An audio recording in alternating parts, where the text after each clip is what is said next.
has not been a good month for the Dubai influencer girlies. Like, I'm disappointed, if I'm going to be honest with you, okay? I was rooting for y'all. We were all rooting for you. I don't have a bad attitude. Maybe I am angry inside. I've been through stuff, so I'm angry. Yes, but it's not, this is not, be quiet, but Tiffany. everybody, Be quiet! That's what is I'm wrong not with you. but you're not. Stop it! I have never in my life yelled at a girl like this. When my mother yells at this, it's because she loves me. I was rooting for you. We were all rooting for you. How dare you? I am kicking myself in the pants right now. Is that the saying? Because you will never believe me. No one is going to believe me, which means that I should have just made the video when I first thought of this topic. But I swear to you, okay, I swear on the New Testament, they literally have, I'm sorry, they literally have a copy of the New Testament here. So I put my hand on the Bible and I swear to you that I had just this epiphany like 2 weeks ago. It just came to me, this idea that I should do a video about Sadia Khan, not like exposing or anything, but just to make comments, some commentary on pretty disturbing behavior that I have seen her consistently display, namely in the comment section of her Instagram videos.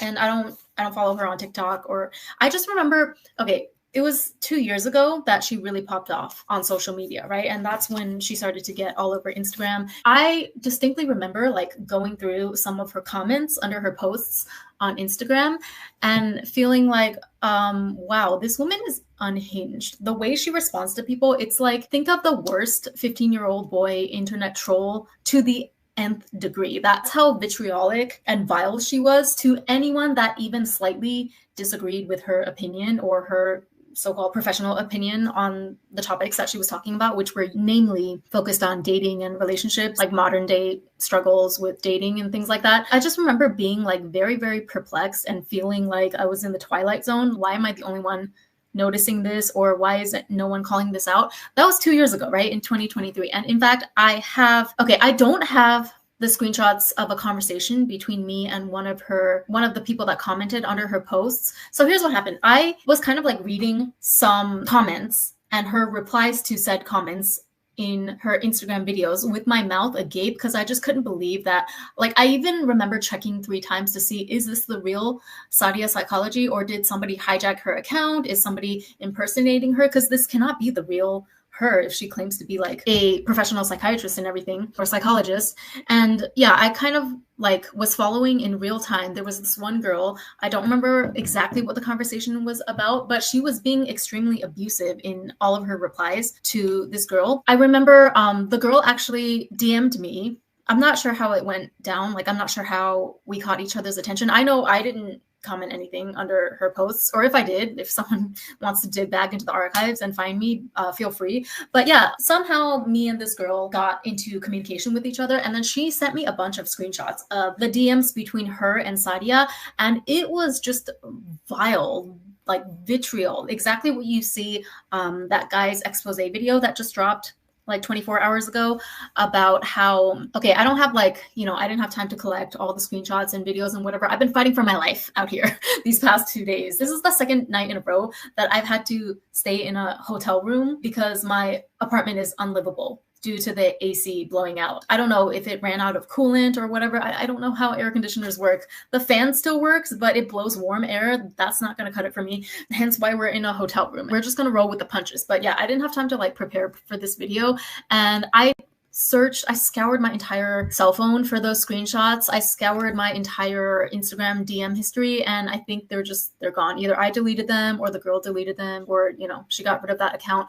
But I distinctly remember Sadia was so hateful towards this girl. Like, this had nothing to do with a social media beef or some sort of disagreement about certain topics with regards to relationship, like a girl that believes in 50-50 disagreeing with a girl that believes in total princess treatment and the guy pays for everything, right? Like, this was not remotely in the area of just a lively debate. It was, you could feel the hatred in this woman, Sadia's replies to this girl that she has for just other women in general, which in turn is just a projection. It's just a reflection on the hatred self-hatred that she has for herself. So yeah, I wish I had the screenshots to show you guys. The only thing I have is I did find one screenshot left from back then, and I can show you guys the timestamp and everything just to prove to you that I'm not like making this up. I'm not just jumping on this train. What did she say? I took one screenshot of just one of the comments under one of her videos, and you can see August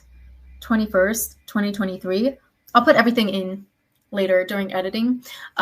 So this was August of 2023 that Sadia started to pop off, and I started to watch some of her reels on Instagram, and I felt immediately that something is very, very off. So this woman is commenting about how she disagrees. She's like, I'd agree there's a lot of women who built themselves up, working up the career ladder and creating a lifestyle for themselves. I don't know what the original video was about, maybe men being providers or something, and then blah blah blah. That's why we have more men looking for sugar mamas than there are women gold diggers. And I love your account. She says to Sadia, she says, I love your account and your content, and a lot of what you say makes sense in this video, but it just contradicts a lot of values that you've been trying to impart in previous messages. So like totally respectful comment, right? She just didn't happen to completely fall at her feet and kiss her feet and worship Sadia. This is what she replies to this girl. I can spell fan, F-A-N, and Insta hoe, H-O-E, in capital letters.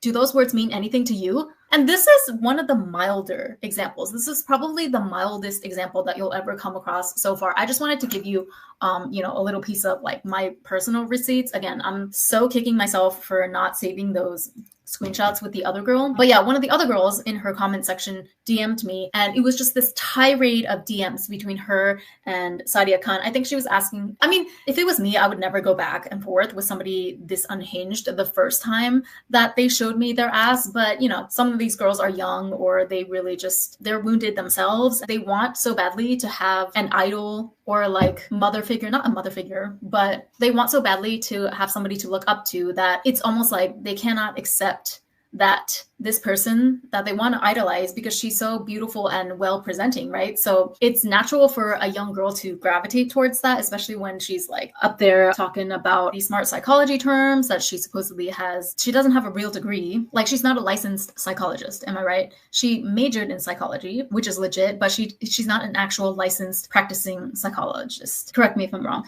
But yeah, so this girl sent me like messages about how Sadia was basically, I think the girl was either like Indian or Pakistani, and then Sadia was basically belittling her about how saying very racist things, which is weird because there's other screenshots of her basically talking down on other like Pakistani girls, even though she herself is of Pakistani descent. But I think like Sadia has a narcissistic God complex, like not goddess complex, God complex in the worst type of way, meaning that she has like very hierarchical thinking, that she thinks she's above everyone else. She thinks that by being the most beautiful and the most well-spoken, so to speak, and by the fact that she has like a posh British accent, those things make her better than other people, right? So she was like blatantly verbally abusing this girl in her DMs, saying that, I don't remember exactly, but you'll never be like me because I come across so sophisticated and I'm so beautiful and people will always take my word over yours, or something like that. Something absolutely crazy and batshit insane. Okay, so I'm editing right now and it's kind of coming back to me,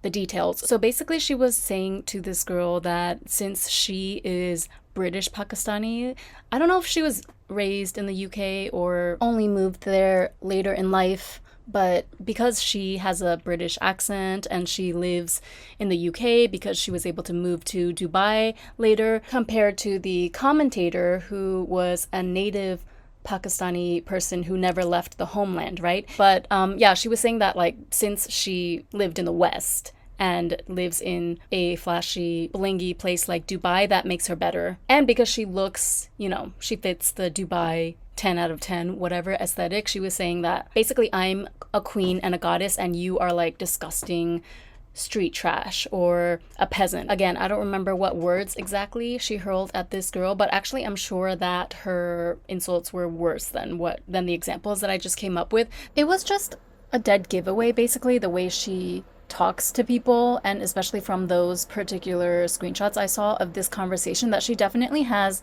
deep-rooted issues of feeling shame or unworthiness towards her Pakistani roots, because she even claims in a lot of interviews, she tries to claim that she grew up in Dubai, which is not true. So it's obvious that she was made to feel like inadequate in some way as a child about being Pakistani or of Pakistani descent. And that's why she uses, like, the British accent, the fact that she lives in Dubai, as a way to prop herself up, especially above other women, because the conversation itself won't be about anything related to those 2 points, right? It will be about something like the person disagrees or wants to have her elaboration on certain points that she made about how women should act when in the first stages of dating a high value man, something like that. But then the moment that the other person says something that triggers her or she doesn't like, she just goes straight into calling them like dumb,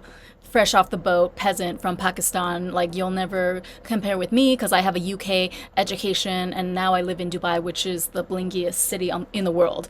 Anyway, I'm obviously not part of the Desi or Pakistani community, so I can't speak to the nuances of like her mentality specifically, but I am part of the East Asian community, and I can tell you we have plenty of people in our culture too that play this weird petty measuring games towards other groups of Asians, or like, yeah, they'll find some way to justify in their head that their Asian group, the group they belong to, is better than another one. So for example, Northern Chinese think they're better than Southern, vice versa. Japanese people think that they're better than other East Asian people, to the point where they don't even consider themselves Asian. Like when people use the word Asia, like Asian food, right? Let's go out for Asian food. In Japan, they're referring to like China, Korea, Southeast Asia. They think that they're not Asian and that they're just Japanese. So anyway, my point is that there are people like this in every single large cultural group across the world. I'm sure it happens amongst African countries or Africans from the mainland versus African Americans, Black Americans. You can always, like, if you're delulu enough and insecure enough to the point that you need to cling on to your racial identity or whichever obscure subculture, like subgroup that you come from, as opposed to another person in your larger group, then yeah, you can always be delulu enough to find a reason as to why your mini subgroup is superior to all of the others in your larger group.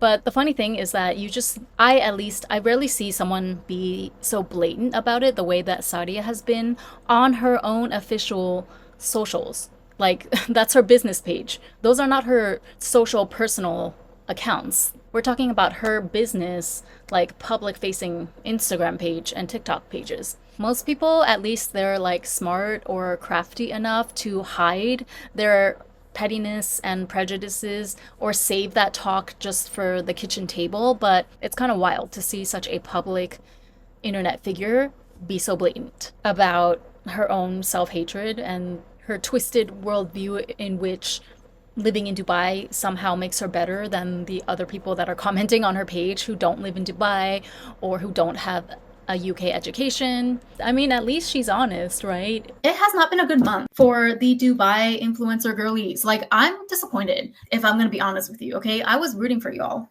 We were all rooting for you.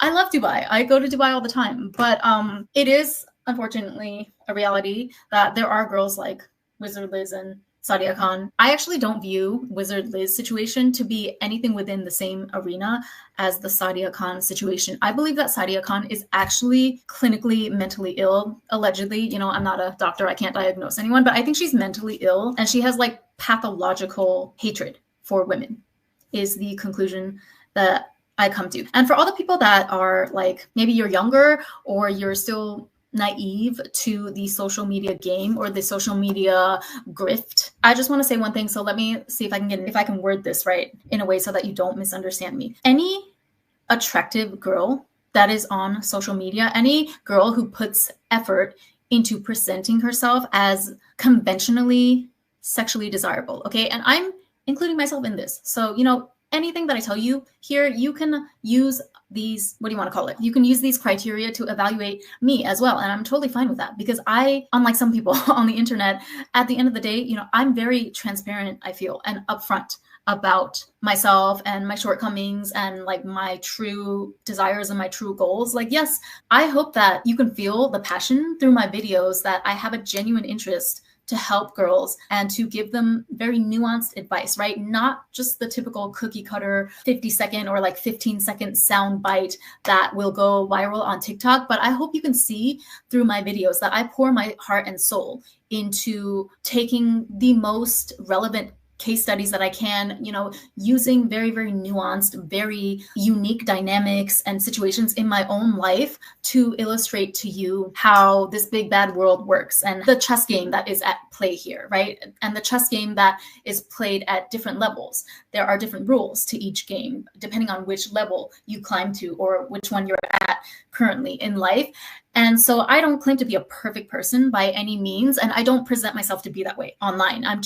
I am what I am. And I hope that comes through, right? So I don't have anything to hide. Even if anything I say here applies to me, yeah, I wholeheartedly embrace that. But like, all I'm saying is that at least I can come on here with my full chest and say that I'm not a con artist. I'm definitely not a woman hater. I love women. I want girls to win and get everything that they deserve in life. Everything that they want, they deserve. That's my philosophy. Now, I'm all about holding women accountable because sometimes, a lot of times, girls do get caught up in their own ego, or they do go a little too far with the whole mean girl games. So I have no problem calling a fellow girl out and holding her accountable, because at the end of the day, I'm not here to be your bestie. I'm not here to gain your approval, okay? I'm here to help you level up in life and apply my advice or the philosophies that I present here on my channel into your real life to get you real results. That's the bottom line of what I want for my subscribers.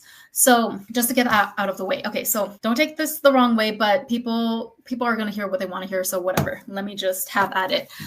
Any girl who consciously presents herself as the most conventionally, even sexually attractive version of herself online is doing it absolutely 100% on purpose and 100% with some sort of gain, G-A-N-E, G-A-I-N. God, my brain is fried, literally, okay? Because I've been going back and forth between this hotel and my 37-degree Celsius apartment all weekend, and it's just been a mess. But yeah, they are absolutely aware. They're aware of their attractiveness. They are consciously and deliberately using their attractiveness. They're using their sexual desirability, whether their target audience is men or women or dogs. Trust and believe that they know exactly what they're doing, okay? And nobody is exempt from this. If you see someone who presents in a certain way that is visually appealing, and oftentimes when it comes to women, that includes being conventionally attractive, right? Having high sexual marketplace value, so to speak. I'm including myself into this because I also like to look aesthetically pleasing. That's one of the main focuses of my channel. I review makeup, for God's sake, and I'm constantly on the lookout for new procedures and things like that. So I'm not saying at all that this is a bad thing. I'm just saying that don't ever be so naive as to assume that any woman is just online and she just happens to be this beautiful. Like, she didn't mean to present herself that way. She just happens to have the perfect body and have a beautiful face and a beautiful speaking voice. No, that is all calculated and deliberate, okay? Because let me tell you, if there was a naturally beautiful girl, let's say 10 out of 10, who just was so beautiful that even if she didn't want the attention, she still catches the eye of everyone around her. Like, nobody could ignore her the second that she walks out of her house. If it was a truly introvert, the way that a lot of these girls claim they are online, if she truly didn't want the attention or she wasn't meaning to catch the attention, she, first of all, would not put herself on a public platform like social media, or she would be faceless, right? If she wanted to really like make an impact with her content, but she didn't want people to be distracted from her message by her beauty, or she would do things to cover up, to water down her beauty in real life. And I'm not saying this is correct. I hate this for us, that this is the world we live in, that a girl would feel the need to do that. But I'm telling you, the girls that actually are like beautiful and eye-catching, but they don't want to be seen, they will make sure that they're not. You know what I'm saying? So that means that by default, the ones that you are seeing online, no matter what, I don't care what story, what fable they sell to you about how, oh, I just happen to They just happened to blow up. They just happened to gain millions of followers. They weren't even trying. They just happened to become a fashion icon. They just happen to have the features that everybody obsesses over and tries to go to their plastic surgeon to get their face. It's not an accident, okay? And it is not something that they don't actually want, or else they wouldn't be here online cultivating a social media persona and brand and all of that. So that's number one. Just to sum up my point here, because this was part of a larger live that if you didn't watch the original, you might have missed the context. So I'm going to try to give you some context here. What I'm saying is that this is true of all female influencers these days, in which aesthetics plays a huge integral part of their branding. Whether they be a lifestyle influencer, fashion influencer, you know, crazy rich Asian style influencer. That's apparently a thing now, right? And I really don't get the hype, by the way, with that rich Asian girl that popped up out of nowhere. You all know who I'm talking about. The one that apparently just casually posted a video of her cat one day and then went viral for basically just, I don't know, spending a lot of money at Hermes and Cartier thereafter.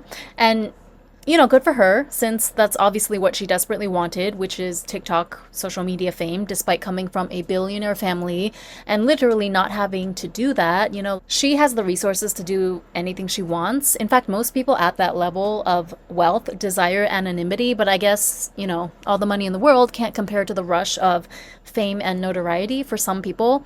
So that's the route that she decided to go down. Cool. Fame, whatever. But I'm just saying, the more she tries to convince us that her online blow up was an accident and that she's just like everyone else working her ass off at a 9 to 5, like the more that she or any of these other women try to prove to us that their success was accidental or unplanned, the faster that I clock that they were absolutely deliberate about aiming for this type of success and influence from day one. But anyway, what I'm trying to make my viewers in particular aware of is that, especially in the niche of like women lifestyle coaches or relationship coaches, you know, the ones that teach you how to level up and get a high value man, all of that stuff. And I consider my channel to be a level up channel of sorts too, so I'm not excluding myself again. But however, I don't have overpriced courses and coaching packages to sell you. So whether or not I'm obsessed and fixated on like my appearance, which I am, I'm very into beauty and fashion and all of that. And of course, just like everyone else, I want to put my best foot forward online, but at least you know that I'm not trying to like rip you off, right? Because most of my advice I provide here in my free content, and the only paid thing that I have available is a membership that's like less than $5 US. I think it's set in Japanese yen, so I don't know what the exchange rate is, but it's around $5 a month for my members' content. And that's only because there are certain more personal experiences or details that I don't want to be available to the public. But yeah, I'm not ripping anyone off here. I'm not being deceptive about who I am or what my intentions are. And so therefore, I can be more forthcoming about how I do value my own aesthetic presentation. But yeah, I just want you to be aware though of these more polished influencers out here, like the ones with a lot of followers, sometimes to the tune of a cult almost, but we won't get into that part today. But the influencers, particularly the female lifestyle / relationship influencers, okay, the more curated their whole aesthetic is, from maybe like just their whole makeup and style and stuff down to, you know, their backgrounds, where they film in. Sometimes it's not even their real house, right? Like they'll rent hotel rooms in order to film in, which is totally fine again, but just know that what you see is 100% curated. It's by design, okay? Meaning that their number one priority is to make sure that their brand and their image stays intact, which can then in turn drive up their popularity, which in turn allows them to stuff their pockets deeper. You understand? So they may on some level truly care about helping their subscribers, but the more obvious they are about putting effort into the way the whole operation looks, that means that by default, their first priority is not actually to provide their audience with the very best resources and tools. Just don't be surprised if one day you get a rude awakening that whatever femininity or level up guru that you had been following religiously up until now, maybe even paying real money to get personal coaching or guidance from them, and you know, you thought they were really down for you like that, you really bought into that whole parasocial relationship. Just don't be surprised if one day, for example, they just cancel the rest of your coaching package without warning, and then refusing to give you a refund because you said one thing that rubbed them the wrong way in a previous call, so now they have like zero tolerance whatsoever for you. That shows you that they don't actually prioritize helping their audience. They prioritize their own image and their own brand and business first and foremost, okay? So, enjoy the content for what it is. I'm not saying you have to give up all your faves and like expose everyone as a fraud, but I'm just saying, like, know what you're participating in, okay? Enjoy the content for what it is, enjoy the videos, but don't get fooled by all the bestie, I just want the best for you, that type of a talk, especially if they're trying to sell you a very high ticket course or package. No, they don't actually want the best for you. They only want the best for you on the condition that their image gets catapulted and propelled forward and lifted up, first and foremost. And of course, the same thing goes for male coaches or male social media personalities as well, but we don't care about them, okay? And that's why we don't really talk about them on this channel, because we're not going to give them more the clout that they're so desperate for. Yeah, we don't pay attention to male influencers on this channel. They're just wannabe women as far as I'm concerned. I have some notes here so that I don't miss anything. All right, so back to the abusive comments though. I honestly feel like her comments alone, it's enough proof for me. Just reading a few of her Instagram comments alone. In fact, you know what? I've been avoiding it because I don't want to interact with her content. I don't want to see it or see her face. Not because she's like not visually appealing, but because I just get a very dark energy from her. Her content is very, very low vibrational. But just to prove my point though, the comments alone are pretty incriminating, and it's not normal. It's not like, okay, some girls, they will respond to negative comments in a playful way as a way to keep their engagement up on social media, right? So if somebody insults them, for example, they'll say, thanks so much, have a blessed day, something cheeky like that, the nice, nasty comment. Those are emotionally regulated women, people who have the ability to respond in a joking way, take it on the chin, and to not take themselves too seriously and laugh it off. That's a sign of emotional control. That's a sign of self-mastery as a woman, two traits of which Sadia has none. You can tell it's not that she has no filter, it's that she has not one iota of control over her emotions. Like this is a very mentally unstable person. I don't know how else to put it. And I'm not trying to be like disrespectful to people who suffer from mental health or anything, but this is, I don't want to say evil, but it's pretty close. You can look under any post that she has on Instagram. Anytime anyone says anything contrary to what she is expressing in her content, she just attacks them with the most vile comments. I couldn't even think of half of this stuff, honestly, because like I don't go around thinking of ways to tear down and hurt other people, even if they come at me sideways. Anytime somebody even slightly disagrees with her in a respectful way, she just like comes for them and their entire family and their dog, their pet. Let me just read. She says, it baffles me that you believe buffoons on the internet rather than quickly checking my story highlights and the videos I can't edit. It's reposts, Karen. That was like a whole run-on sentence. Does that sound like a professional to you? I don't know. And this is one of this topic, like I actually don't feel bad whatsoever about dragging this woman for, I don't even want to use terms like, oh, I'm dragging her for filth or she's a pick me. It's more serious than that. Like I'm not exaggerating when I say that I'm surprised that this woman has not somehow landed herself in jail or had like a court order put out for her arrest in between, like for so many years already. I'm surprised because the amount of unhingedness that she demonstrates in her comment section alone. So we haven't even gotten to the videos or like the recent evidence of, that voicemail that came out about her telling off a married woman whose fiance she was messing with behind her back, telling her that she was going to S his D anytime she wanted to. Like, it's just insane. But the crazy part is you don't even need to get to the video and the audio evidence to know that this woman is unhinged and batshit insane.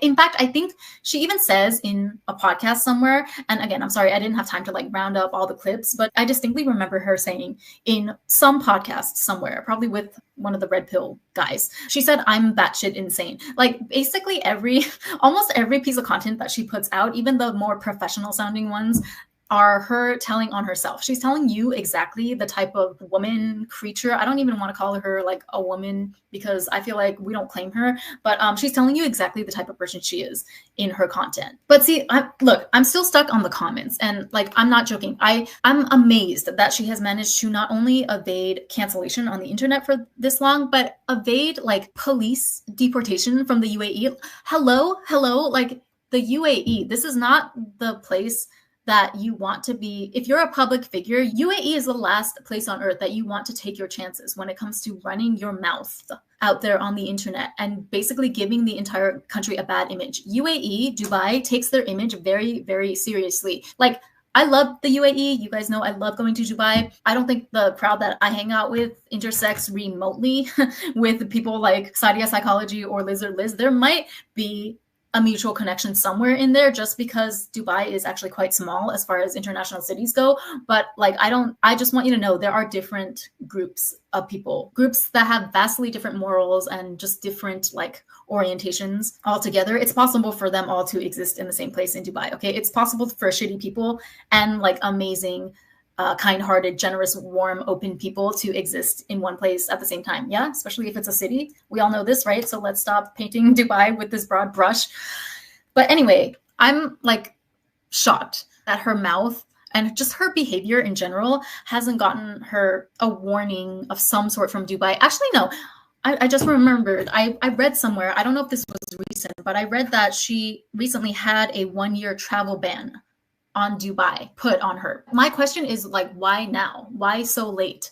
How come not in 2023 when she was already acting like this? How come not last year when Dubai and like Middle Eastern content was really blowing up on social media? Why did it take them so long? How did she fly under the radar for so long? Okay, so yeah, like Dubai is, I love Dubai. I think it's super safe. I super appreciate Dubai police. I've spoken personally with a member of the police before. Nothing happened, but like, you know, we were in the same vicinity, and they're completely respectful. They take their jobs very seriously. They're completely like safe to talk to. I feel very safe as a woman. If anything were to happen to me, knock on wood, hopefully I don't have to deal with that. But if anything were to happen to me, I would feel safe going to the Dubai police, right? So on the flip side of that, though, I am very, very conscious of observing the laws in the UAE.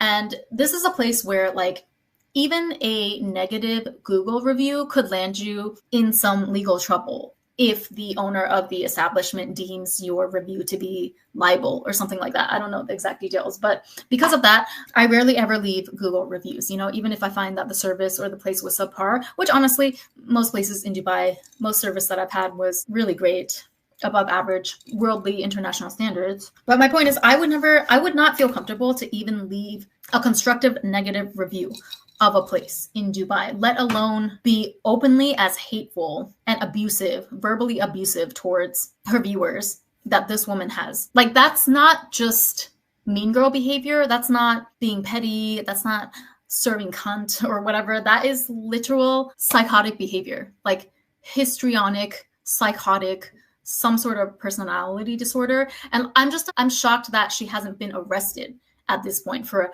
I don't know, going crazy and keying a guy's car or blowing out his tires, or I don't know. I mean, I'm going to say allegedly, but I would not put it past this woman to attempt to unalive someone if she hated them enough. Yeah, we're going to go there, allegedly. Okay. It's just my opinion, my conspiracy theory. But this is the type of personality, like I would not put it past her to unalive someone and feel as though she was totally justified in taking another human's life, which I think I can speak for the rest of us, like normal, level-headed people, that we would never consider ourselves to be so godly, lord ourselves above other people to the point where we think that we have the right to take someone else's life, right? No matter how much you hate or dislike somebody, think of the most annoying person in your life, that annoying coworker, the relative that won't go away, that won't stop asking you for money. There's a line that you wouldn't cross with them, right? And we all know in our minds where that line was. Now, you might imagine yourself slapping them maybe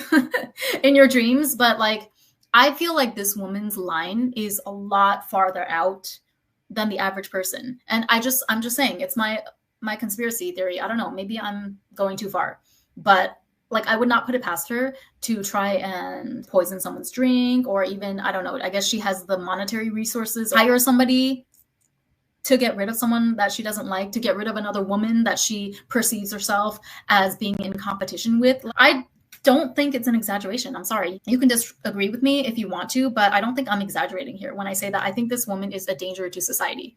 Like, she's a vile, vile person. And it has nothing to do with man or woman. This is a vile person that hates women. You can feel tangibly the hatred that she has for women through some of these comments. Oh my God, this video is so obvious. Okay, this is the first time I'm seeing the video that guy, I forget his name, but the one that exposed her with the waist trimming filter. That is so obvious. Come on now. Come on. I watch Douyin girlies on TikTok, and this is pretty much the level that they go to cinch in their waist. That is so exaggerated. Okay, but the point here is not that, oh, she's fake because she used a filter. Oh, she's insecure about her looks because she's using a filter. The point is that using a filter in and of itself is objectively not a bad thing, but I'm just asking you to think critically, okay? It's like the first point that I made near the beginning of this video, that any woman who is presenting herself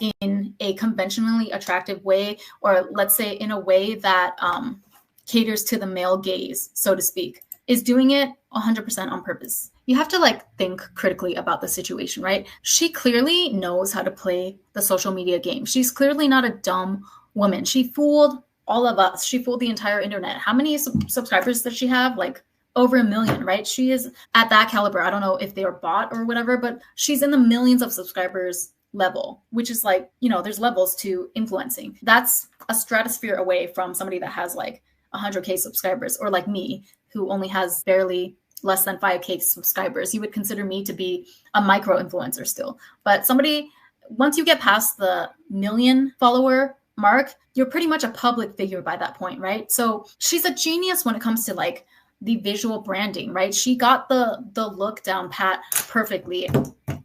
Let me see if I have a picture of her plastic surgery. And again, the point is not to decry a woman's personal choice at plastic surgery or physical enhancements. You know, I myself am interested in treatments. It's not about that. It's just about the fact that like she is the exact type of woman that she describes in her content. She is the side chick. She is the mistress that she's always talking about.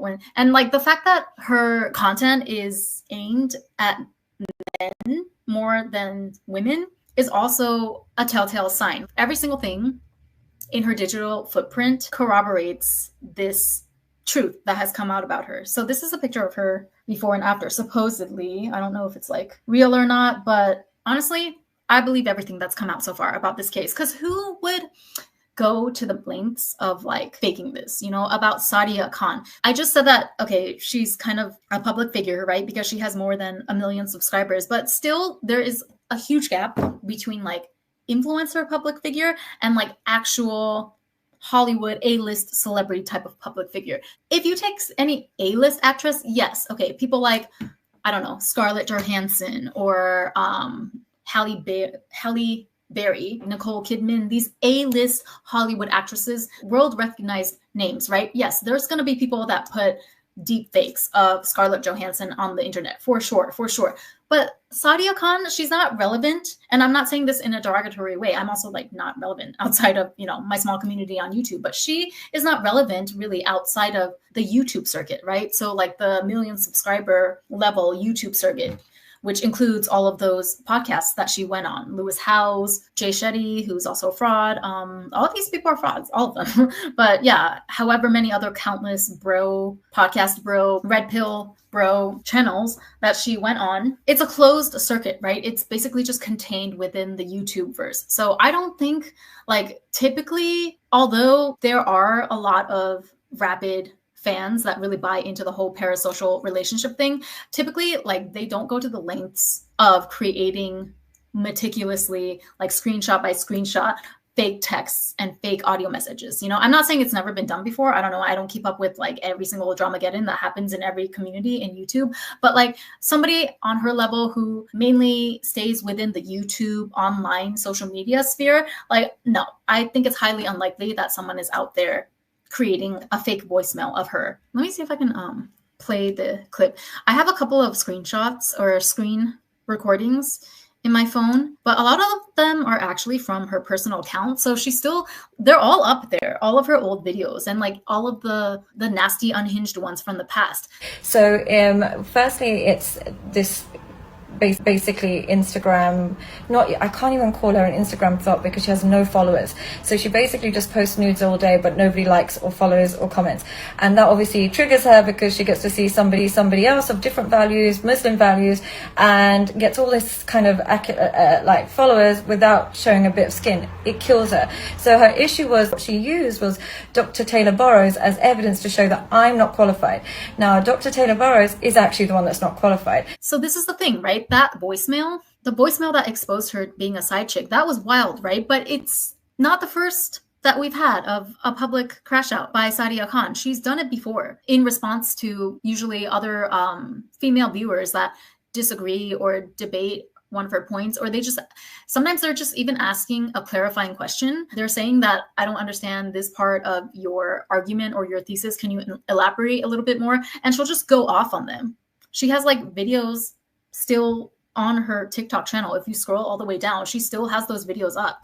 So let's talk about, let me see if I can find original clip. I'm like crossing out my notes as I hit the different points, but I'm jotting new ones down just as frantically when they come into my mind. I need to talk about how to spot a woman who hates other women. The obvious tells, or sometimes not so obvious, subtle tells that a woman has like deep internalized misogyny. Okay, yeah.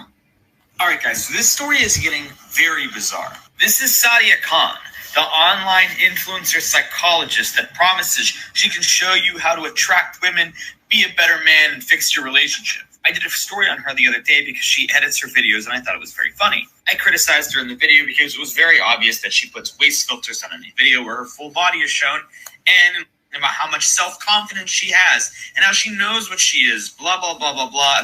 Okay, I just want to make a point. Like, I'm using this guy's video because it has the pertinent clips that I want to show you, namely the audio recording of her going off on the fiance of the guy that she's a side chick to. But I don't really know this guy, Goob. I don't know much about his content, so I don't have that much of an opinion on him. But I do want to say that, like, on principle, I don't really support, I don't see the point of like men calling out, exposing women for whatever they choose to do with their bodies, enhancement wise, or what's the word? Yeah, like plastic surgery wise. There's really no point in the first part of this accusation, as far as I'm concerned. Like, yes, she used a waist slimming filter. Okay, so she's just like every other girl, including myself, again, on social media, that wants to present their baddest looking, hottest looking self. You know, like, it's not really, I don't like it when people, especially men, try to use this as a talking point to like prove something about a woman. You didn't prove anything. This is just normal Instagram behavior. You know what I mean? Like,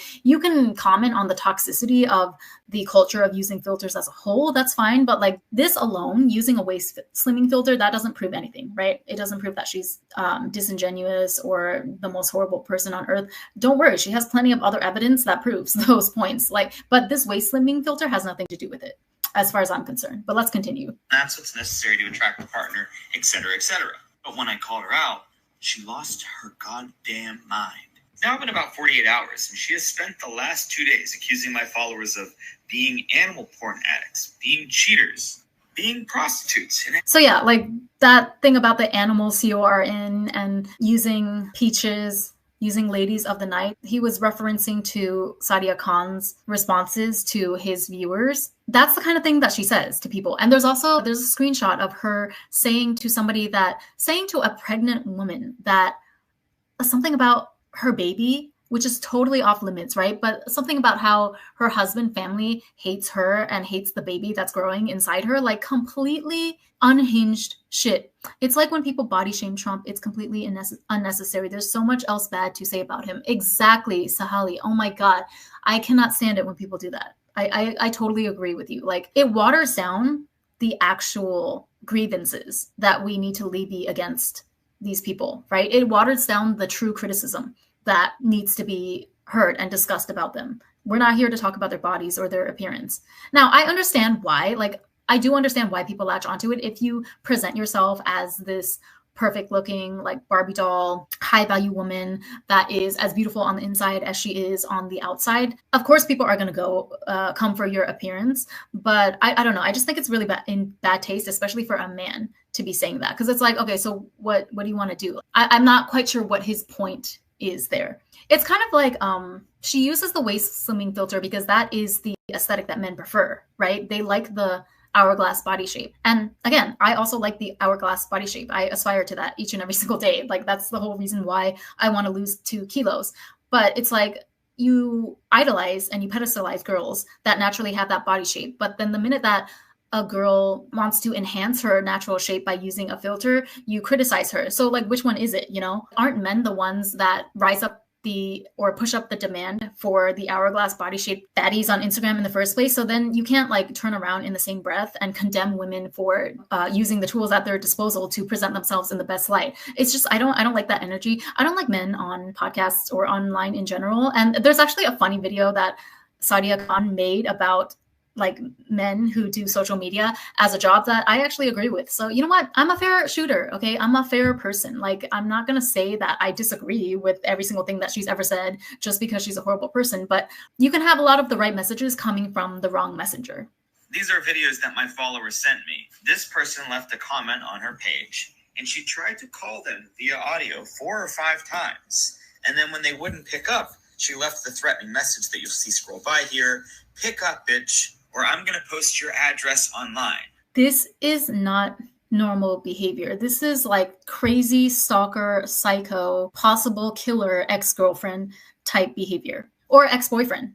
Like what normal person, what adult over the age of, I mean, just adult period, but I'll be generous and say what adult over the age of 26 would actually do this, would actually be so triggered and like so full of rage at a random stranger on the internet to the point where they would call them repeatedly, call a stranger and like basically taunt them, like pick up, you pussy.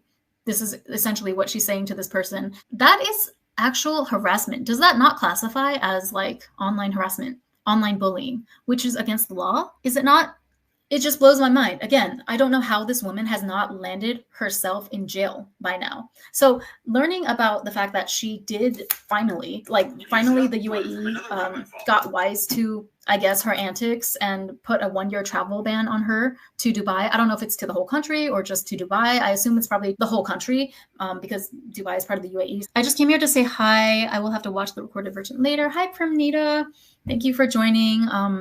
Yeah, my life has been a mess this weekend. Oh my goodness. But I'm here. We are pushing through. We're chugging through. So, okay. I have basically like 2 theories about how unhinged she is. I was saying before how I don't believe for a second that she's not a very smart, calculated woman, right? Because she's able to, by the way, just a comment. Her plastic surgeon did a phenomenal job. Whoever her plastic surgeon is, I want to know that person's phone number. Or actually no, because like we're not the same ethnicity, so we don't have the same facial features, or we don't have the same features. So I would still probably be better off going to like a Korean or Japanese doctor or whatever.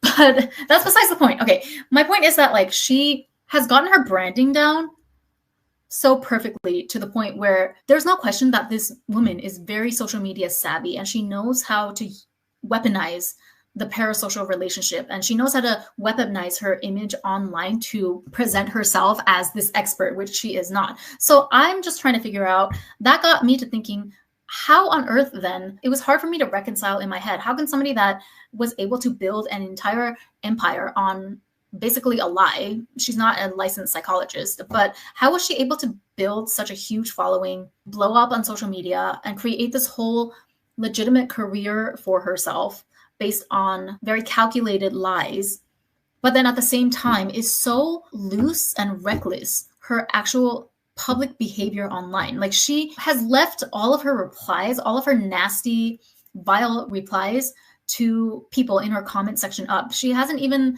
gone to delete everything, which you would think would be the first order of business in a crisis management situation for a social media star, right? But she's so like blatant and open about her abuse and her hatred towards the people in her comments section, especially. I think she actually, you know what, I'll give her credit. It does seem like she has equal smoke for both the men and the women. She seems to go pretty hard after both genders. So I guess she doesn't discriminate, at least. But I was just finding it so hard to reconcile the fact that she's a smart businesswoman, and yet she's so reckless with her online behavior. But she must know that these types of receipts littered all over the internet with your name attached to them, surely you must know that that's not going to come to any good for your career in the end, right? So like, help me figure this out if you guys have some theories. But I think is that there's probably just two things at play here. And, I'm not going to like try to diagnose her as a narcissist or whatever, although I think she absolutely is. But like, I think she's also at the core, without diagnosing her with any medical term, I think she's a deeply, deeply unhappy, wounded person. She has deep, deep issues with her identity as a woman, with her cultural background, and deep-seated inferiority complexes that she's accumulated since childhood, that instead of working through those herself with a therapist or just like doing the inner work, she has chosen the method of projectile vomiting, I should say, every single insecurity and unhappiness that she's had towards her own life and her own situation to whoever is unlucky enough to come near to her vicinity. So I'm thinking it's either that she really is just so emotionally uncontrolled. She has such a lack of a grasp on her emotions that she cannot help but to verbally abuse and troll and belittle and insult everyone in her path, because it is just a pathological thing. Like she has this rage inside her that she cannot express in any other way than to abuse the people that come in contact with her through her social media platform, right? Because the platform also gives her the illusion of like leverage. It gives her leverage for sure in concrete terms, because she's the one that has 1 million followers. She's the one that has the most reach and the largest voice. But it also, like in her mind, it gives her leverage in the sense that it allows her to see herself as truly better than whoever comes to her to comment on her platform. She sees you as a peasant if you comment, right? So that's why she feels like she has the right to speak to her viewers this way. But then also coupled with that, I think she has this, I don't know what to call it, like grandiose sense of hubris. It's that female ego that I always talk about, but to the 100th degree. I don't know if I have come across another woman in recent history that has had this level of just being eaten alive almost by her ego. That's the imagery that I get in my head. Like she is getting consumed alive by her own ego. This is not to absolve her. All of it is her, right? But to me, it's almost like her ego is the separate entity that she never was able to gain control over. Because of that, it's completely out of her control, right? Like she does not even know where to begin when it comes to trying to level with that and keep that under wraps. So the ego is so big that she actually delusionally believes in her mind that her beauty, her success, her accent, what have you, is so above other women. It's so like 10 out of 10 top tier, high value woman, that her beauty alone absolves her of whatever disgusting things that she says in her own comment section in reply to people, which people can easily screenshot, and everything on the internet stays alive forever, right? Or sorry, I butchered the saying, and nothing on the internet will die. Something like that. But like she has to know this though, in a logical sense, that everything you put out there, especially if it's like being nasty or outwardly, explicitly nasty and vile and verbally abusive to other people, you know that people are taking screenshots and receipts of that, right? And you know that it's irrefutable evidence. At any point in the future, or at some point in the future, someone is going to find a smoking gun, which we're going to get to in a minute. Remind me if I forget anything, but the smoking gun came out when finally this guy Goob released the audio of her like threatening and taunting and just saying the most disgusting things that I could ever imagine a woman saying to another woman about her husband that she was cheating on with. So I'm thinking it's a mixture of the two. Number one, she just is that unhinged and has that little control over her emotions. But number two, also, I think she truly believes that she is above reproach. And I think that that's why she gave it her all to get the perfect face through plastic surgery. She got the perfect hourglass body. You know, I think the body is like an hourglass to begin with, even though the guy was trying to expose her for using a slimming filter. But the reason I say that I find that part irrelevant is that her shape is pretty close to what she looks like in the filter anyway. Did the filter look ridiculous and obvious? Yes, but also it's not too far off from her actual body shape anyway. So again, I just don't see the point of bringing the waist slimming filter into the conversation. But okay, let me find the audio now for you. And then later, you guys have to remind me. You know what? I'm going to type it here. I need to talk about how to spot like a truly misogynistic woman. Even if they disguise themselves for women's empowerment, supporting other women, there are some very, very obvious telltale signs, namely in the way that they speak about other women, especially if they don't like certain women, because you are allowed to not like certain individual women if you don't vibe with them or your values don't align with them, right? Just because I'm a woman doesn't mean I am obligated to like and support every other woman on this planet. Of course not. I mean, if a woman is a criminal and on the lives of someone, obviously I'm not going to support that woman. Same thing if a woman purposefully lies that she was essayed by a man who was actually innocent and ruins his entire reputation, etc. because of that. No, I don't support that woman, but I would never, like, you would still be able to tell in the way that I speak about her that I'm not a misogynist, if that makes sense. So I really want to deep dive into that later, but okay, here it is. Brace yourselves, you guys. I shouldn't be smiling, really. Like, I'm smiling in disbelief. But I actually don't think this is funny. I don't think it's a matter of even like, oh, she's a pick-me or she's a mean girl. No, this is beyond mean girl. This is like psychotic criminal behavior. Abusive, psychotic, narcissistic, thinks that they're above reproach, thinks that they're above the law, thinks that they can get away with any and every vile act or vile utterance under the sun just because they're beautiful. And this is something that, like, okay, everything that I'm saying, the reason that I'm able to say it with such assuredness, with such confidence, is because I am not afraid to admit that I have seen these aspects of human nature or of female nature, what have you, in myself as well. I'm not afraid to admit that, right? I have felt the inklings of jealousy before. I felt the inklings of rage at another woman. I have felt that, you know, that urge to be like, well, I'm pretty, so I'm allowed to get away with anything I want. Like, it's kind of, they have entire kinks around that concept, right? I think it's like the brat kink. Sorry if I'm butchering things, but brat, it's a whole thing in BDSM. The girl acts like a spoiled, entitled brat, and then she has like a daddy figure or whatever. I don't practice BDSM or kink or anything in my life, but I just know that Charlie XCX made it kind of a mainstream thing, but it was always like a subgenre in BDSM or kink or something. Am I correct? If anyone is in the kink community, I'm not trying to like, you know, offend you or anything, but that's actually like the reason that it's a kink is because people do have those primal urges, right? But the ones that are in kink, you know, they're playing it out in a responsible way with a partner that is like truly consenting, right? They make sure that both parties involved, however many parties that are involved, they make sure that everyone is like truly consenting and wanting to engage in this scenario or in this dynamic. It's all based on safety and consent at the end of the day.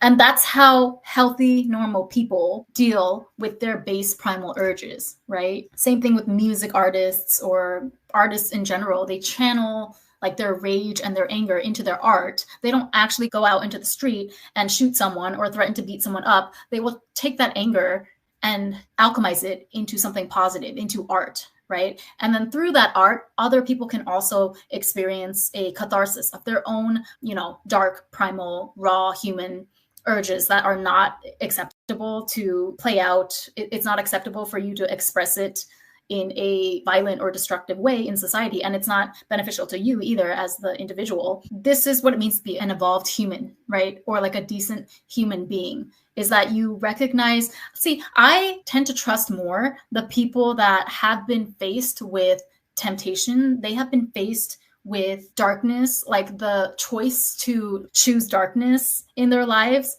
but have consciously made the effort not to, because they were able to have more foresight than that. They were able to see ahead that this road, although it seems tempting in the moment, it's only going to lead to destruction and pain for not only myself, but everyone around me as well. Whereas if I take this road instead, I'll still be able to, dispel this energy, but I'll be able to transform it and like turn it into fuel for something that actually helps society, or at the very least, it doesn't hurt other people, right?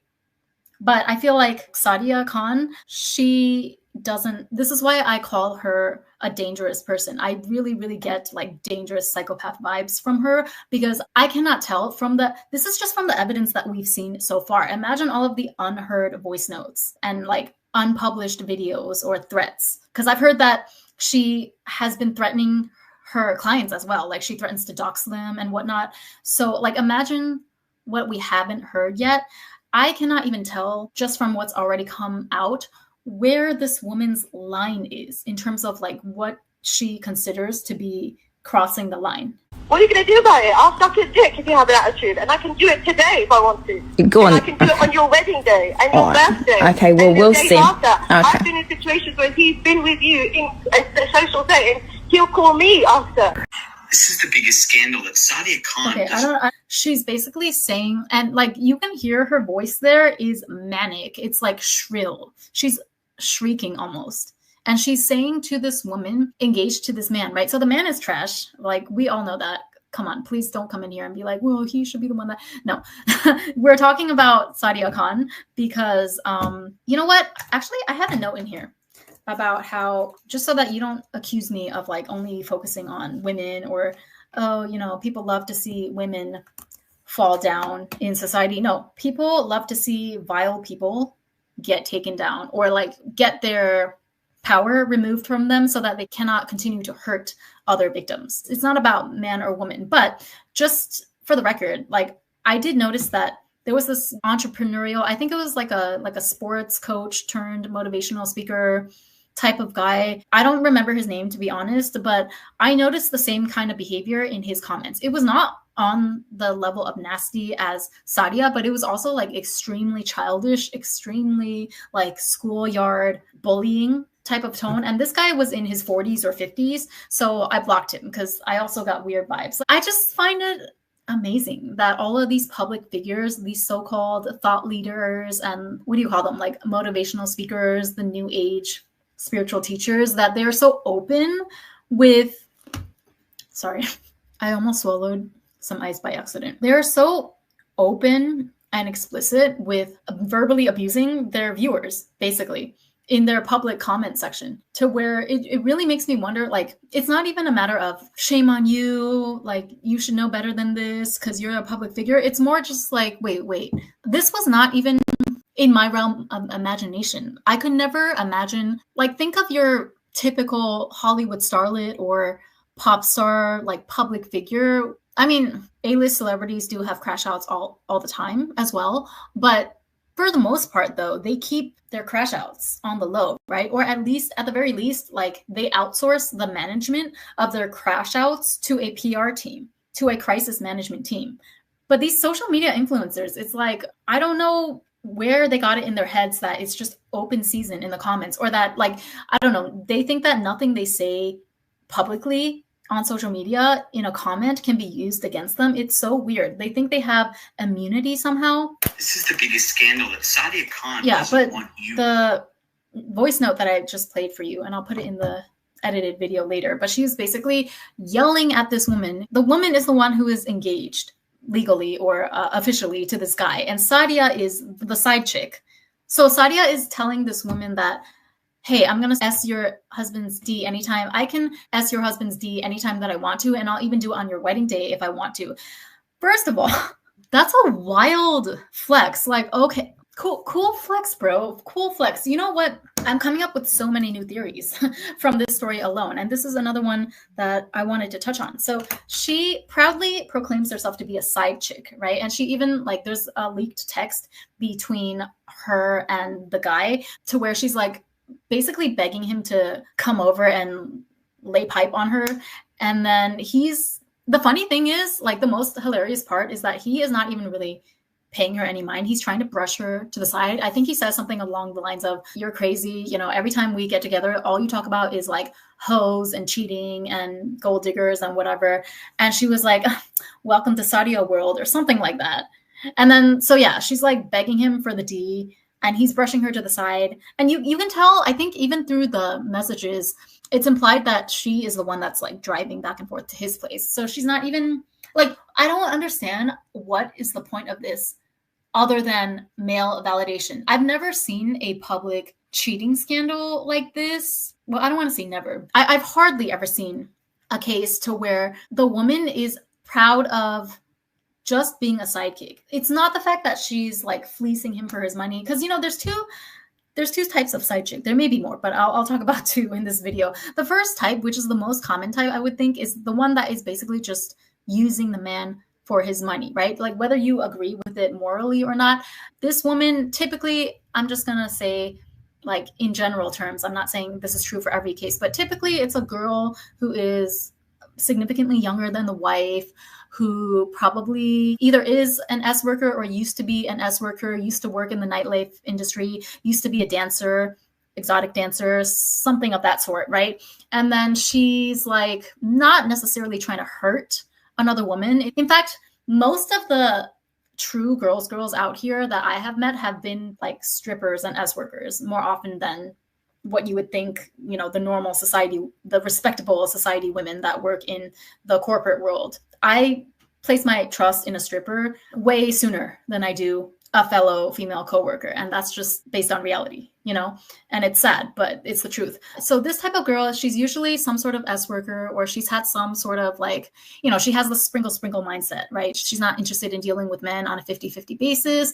And she sees this guy who she doesn't have any, you know, vendetta or ill will, or she doesn't have it out for the wife, but she just sees an opportunity that, hey, this guy is a cheating dirtbag, and if it's not me, he's going to go find another girl to cheat on his wife with anyway, so I might as well just let it be me, and then get as much of his money and his assets as I can. That's the first and most common type of side chick, right? That's what we usually see. Or sometimes in like celebrity circles, in entertainment circles, instead of the money, the girl is after clout or fame, which is also a form of currency this day and age, right? So same difference, like the type of side chick that is basically just there to gain something by being with this man. She's not there for love necessarily. She is not there to spite the other woman. You know, if it was up to her, the arrangement would be kept secret the whole time. And like normally you would think that they wouldn't want the wife to find out, which of course, usually people are sloppy when they're in affairs. So usually inevitably the wife does find out and she gets her justice in the end. But like that's the most common, most logical picture of a side chick that we all think of, the classic type, right? But then there's another type that I almost forgot about because it happens so rarely, but it does exist, in which the woman herself, Sadia in this case, is so like wounded and has such a insecurity, such a wound probably stemming from childhood around female and male relationships, that she's after actually the validation alone from the guy. She wants to feel like she's been picked over the wife by this guy, because that alone gets her off, because that is the extent to which she hates other women, and she like has this insatiable bloodlust almost to prove that she is more desirable and therefore superior to his wife, who would be like, that would be his queen, right? If we're talking a chess game. So you have the king and the queen. Obviously, the queen is the most important woman in his life. And people like Sadia, I don't know if there must be like some sort of term or mythological creature based off of this. It's not a succubus. Succubus is a little different. I mean, you could be a succubus at the same time, but it's kind of like she gets off at the idea that she could knock the queen from her position in relation to this particular king. And it's like very, very strange, because you rarely see that, because it takes a really significant amount of delusion and like just wounding. You have to be like really hurt. And I'm not saying that in an insulting way. You have to truly have some deep wounds in order for that to be your end game when it comes to dealing with a married man. And the crazy part is like, okay, she was saying that, oh, I can S his D anytime, as if that was the flex. And it's like, girl, at least say that I can get him to eat my cat, if you know what I'm talking about, anytime I want. They're eating the dogs. They're eating the cats. Eat the cat. Eat Do you understand what I'm saying? Like, at least if you're gonna brag about something inconsequential in the first place, which is the ability to get intimate with another woman's man, which is what, like 99.9% of side chicks, that is not their goal whatsoever. Their goal is to go after the money, right? Like, they trick the guy, they make the guy fall in love with them head over heels, hopelessly, and give him false hope so that they can continue to receive his money and his benefits, right?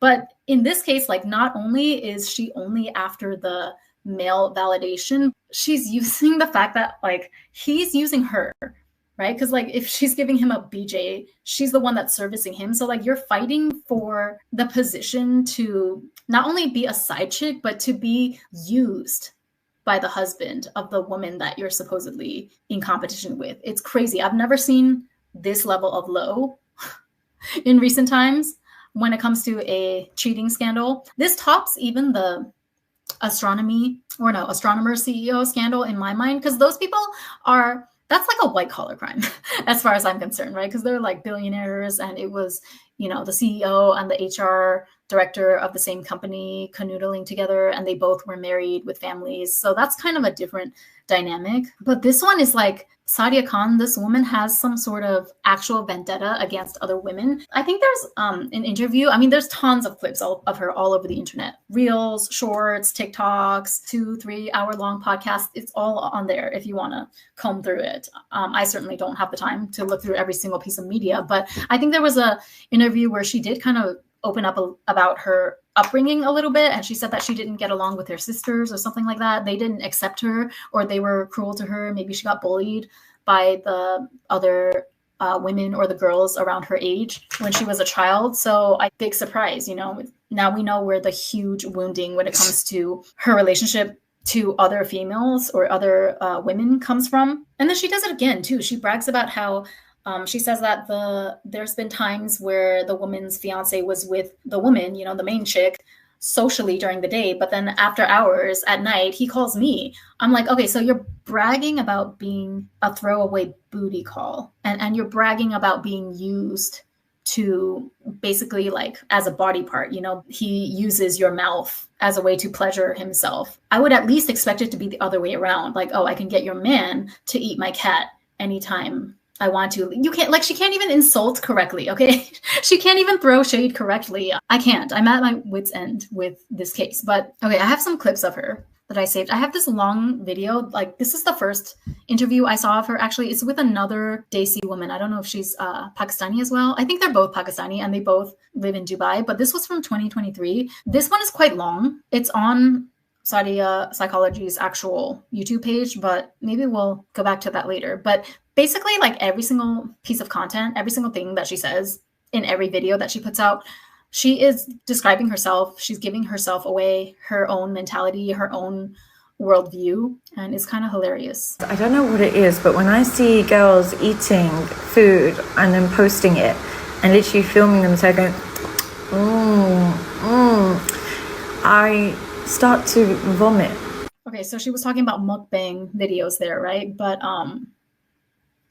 interesting. That was she not just bragging about doing that with some other woman's husband's D in her mouth? Projection, right? This is a masterclass in projection, if not anything. But again, I don't even want to make light of it. Like, I feel like these topics, oh, they're a narcissist, or they're projecting, she's being a mean girl, that kind of stuff is like fair game for social media content. But like I said before, I think this woman is capable of doing way, way more damage than we've seen so far, like actual, real, harmful damage to people, to other women.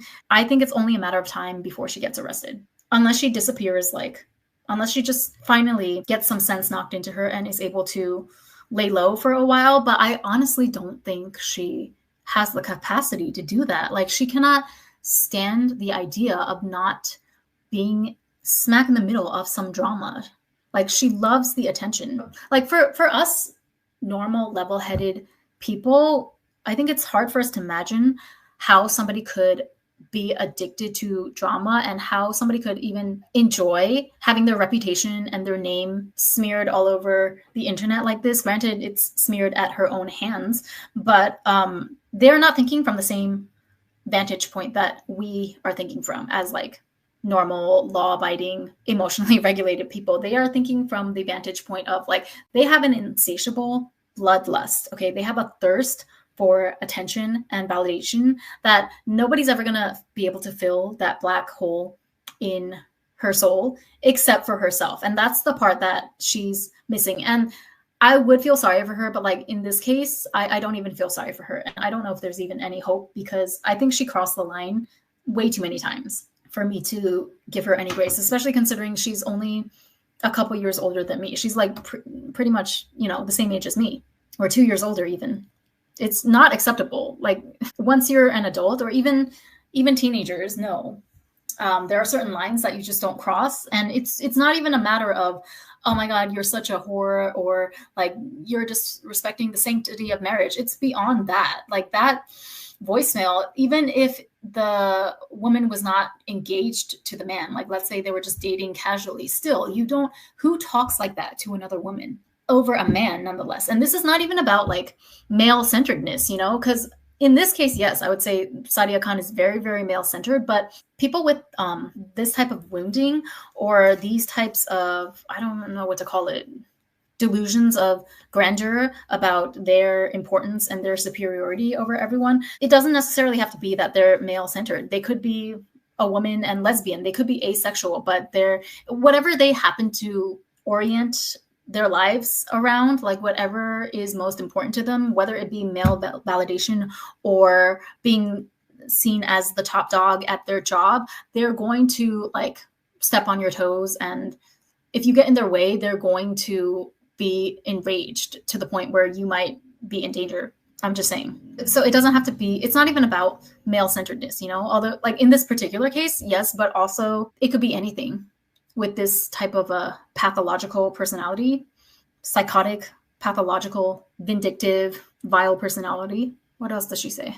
I work with lots of mistresses, and what I find that girls that choose to be mistress, the psychology of the woman that actually goes on to be a mistress is she usually has a really intense trust issues, and those mistresses. Did you hear that? I work with a lot of mistresses. I'm sure you do. That checks out. She usually has really intense trust issues. Interesting. Okay, tell us more about yourself, Sadia. Is this a relationship advice page, or is this like your own personal online diary about the mess and the drama that is in your own life? I literally never ever talk about any specific content creators ever. Like men, women, no one. I'll say my piece about content, but I'll never call anyone specifically out. Mainly because I don't have that kind of platform. My platform is not to gossip and talk about people. Like we're grown here. She talks through her nose. And again, this is not me, like I'm not making fun of people's voices or their accents or anything, but I'm talking about the tone that she's talking in. It's so affected and haughty and like holier than thou. It's amazing how it took this long for the general public to catch up. But what I find so funny is how much like these girls will always collectively talk about other women, talk negatively about other women, and then claim that they are like this hero for women's rights. No, you're a bitch. You're a bitch? Okay, are you talking about yourself, Sadia? So thank you for explaining to us exactly what you are, because she's criticizing. So this is definitely like, this is some sort of clapback or shade at another content creator that probably called her out. This was in the early days, right? Yeah, 2024, August of last year. And she's saying that, oh, yeah, I just think it's so funny that like some women are out here espousing women's empowerment and girls, and this and that. But then behind the scenes, you're a bitch. So you're talking about yourself. Okay, thanks. Noted. You will never say it to anyone's face. You'll only talk behind their back. And then when someone does say it to you, you play victim. And you know who I'm talking about, you ugly troll. And the funny thing is, these specific content creators are constantly teaching people, oh, you should finesse the guy. You need to go and tell him like to do this for you, do that for you, get princess treatment. All the while, they're crying their eyes out every night because he treats her like trash. Just remember, they get treated like shit in the real world. They will just teach you to be a powerful woman when they are a little crying bitch. The projection is wild. When I watch couple content and they do pranks on each other and the man just laughs his head off and all that stuff, it makes me sick. Like, how are you as a grown man? I can understand girls, they want to be influencers, they want to be on Instagram, blah blah, but you're a grown man fake laughing on cue because your wife wants you to. Why are you gay? Okay. Why are you gay? Okay. I agree. I actually agree with what she's saying here. I also find social media men or men who try to build a platform for themselves on social media, I find them disgusting as well. Or you know what? Let me be nicer. It's not my preference, right? I don't want a man that is active on social media. I feel like there's room for one social media queen in the relationship, and that's me. And I need a man that completely, he doesn't have to not have an Instagram account or anything like that, but he needs to not care. He needs to be like enough of a traditional masculine man. He needs to have his own businesses, that have nothing to do with social media, unless it involves like somewhat, I don't know, using social media for ads or paying for a couple of Facebook ads, Instagram ads to push out his business. That's fine. But I don't want a man that wants to be an internet personality as his career path. I think that's feminine. It's for the girls. Like, why can't they just leave our things alone? They already took everything else, fashion, makeup. Like, why can't we also have social media? It's supposed to be for the girls. Nobody wants to see the day in the life of a gym bro unless it's other gym bros. So why don't you guys just be homosexual with each other somewhere else? But no, she lost me at the end though, where she was like, okay, it just disgusts me that this guy would be like laughing on cue and basically acting like a fool in front of the camera on cue because his wife said so. I'm like, since when did you have to bring a wife into this? Like, what does the wife or the girlfriend have anything to do with this? I thought we were talking about like sissy ass guys on social media that we're not attracted to. Where is why the misdirected hate towards the wife telling him what to do? He's the one that is still voluntarily putting himself out there on social media. He's the one that's enjoying this at the end of the day. So what does that have to do with whether his wife is giving him cue cards or signals or not in the background? It's just like every other word out of her mouth, she reveals how much hatred she has for other women as a whole. She sees every single other woman as a threat to her very existence. She's one of those women who thinks that if another woman is sexy and desirable and considered beautiful on a conventional level, then that must mean that her stock is dropping just because there's another beautiful woman in the room. She's literally the evil queen from Snow White. That's who she is. I was trying to think of the archetype or, the popular character in culture this whole time, and it finally came to me. She is literally the evil queen in Snow White. She wants to be the fairest in the land, and now she's like crashing out because I don't know, she maybe in her mind she's aging. She's still in her 30s and she still looks good regardless of whether or not she got surgery. So clearly this is an inside problem. Psychology, 100%. I would be a drug dealer. There is no other job role on this planet that suits my personality more because I am so fearless. I have a very poor work ethic. I am unprofessional and I don't respect the law. I'm like, law schmo, it's fine, we'll get away with it, it's not a problem. So I just got super lucky that, all praise be to God, I'm a girl and I didn't come from that kind of background or whatever it is, but in another life, 100% I would be in rehab or jail by now. Cash me outside. Like, something has to be really wrong. If somebody looks that beautiful, they check every Dubai standard of beauty, whether it's artificial or natural. She got there and her surgery, her work looks great. And it seems like, she's highly desired by men. I mean, she kind of oriented her entire business. She caters her content to men more so than to women. So clearly she's been able to gain a following, make a living, largely based off of her looks, which is the validation she was looking for in the first place, right? So you got your validation, you achieved the look, you achieved the lifestyle in Dubai. How can someone be still so miserable inside after all of that? And again, it's like, I wish I could feel bad for her, but I can't even feel bad for her because it's completely unexcusable, the things that she said to other people, man or woman. And that voicemail, wild. And I hope that girl left her husband too in the end. I have a bad feeling that she probably stayed with him because I don't know if they're Muslim or whatnot, but if they're all, foreigners or non-Emirati, non-Muslims in Dubai, I think, is Sadia a Muslim? I mean, okay. Well, it's not my religion, so I'm not going to comment. But yeah, if it's a non-Muslim couple, then I hope that girl left her philandering, no good husband. But I just thought it was hilarious how even the husband or the fiance was trying to brush Sadia off when she was like trying to. Okay, this is another thing. So I'm going to get off soon, but the text that she was sending to the guy, she was like basically being very aggressive, right? Like being very masculine, essentially, in her pursuit of the guy, asking him for sex or when are you going to come over and lay that pipe on me, that kind of stuff. Being such a pick-me, like, am I a good side chick or what? She called herself a sick side chick. Like, way to use a slang term from the 90s.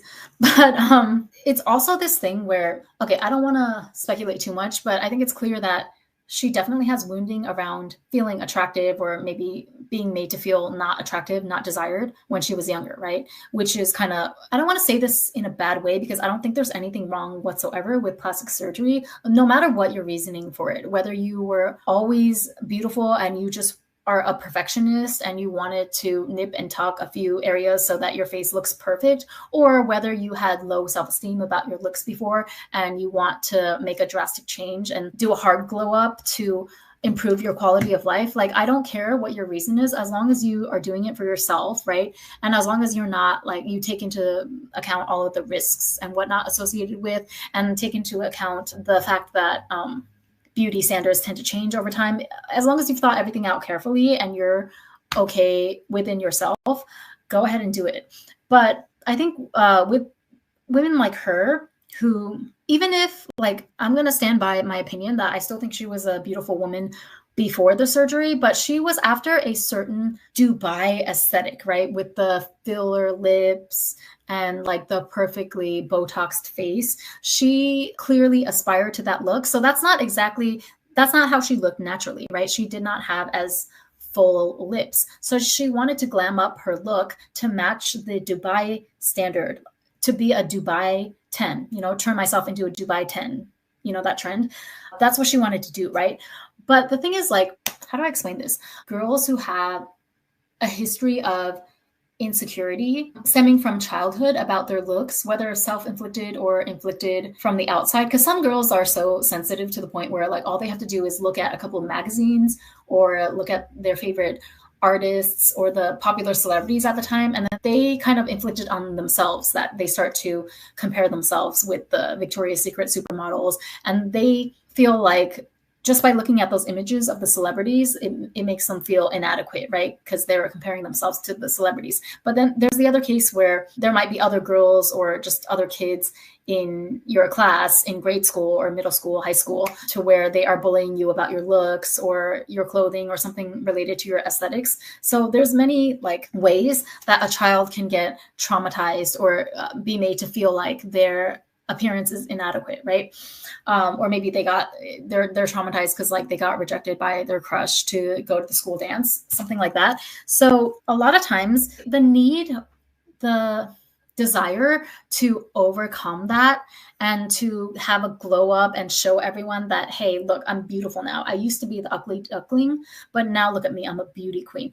That urge, and I'm speaking from experience because I'm a human being as well. I was also once a insecure teenage girl. So I'm not afraid to say that at one point in my life, I felt like this as well. But there's a difference between, the way that I channel this energy and the way that I'm going to say women like Sadia Khan, who are less conscious, or they just are not able to, they're not willing to do the inner work on themselves. There's a different way in which we channel that energy. I am very deliberate about harnessing that energy and alchemizing it into something positive. Whereas if you just let that feeling like fester and take its own course, it can play out in a very destructive way, meaning that you start to feel this burning desire that you want to prove to the world now. Like you want to go claim that identity of the 10 out of 10 that you felt you never were in high school, right? And now that you're an adult, let's say you make enough money now to finally afford the surgeries that can take you from,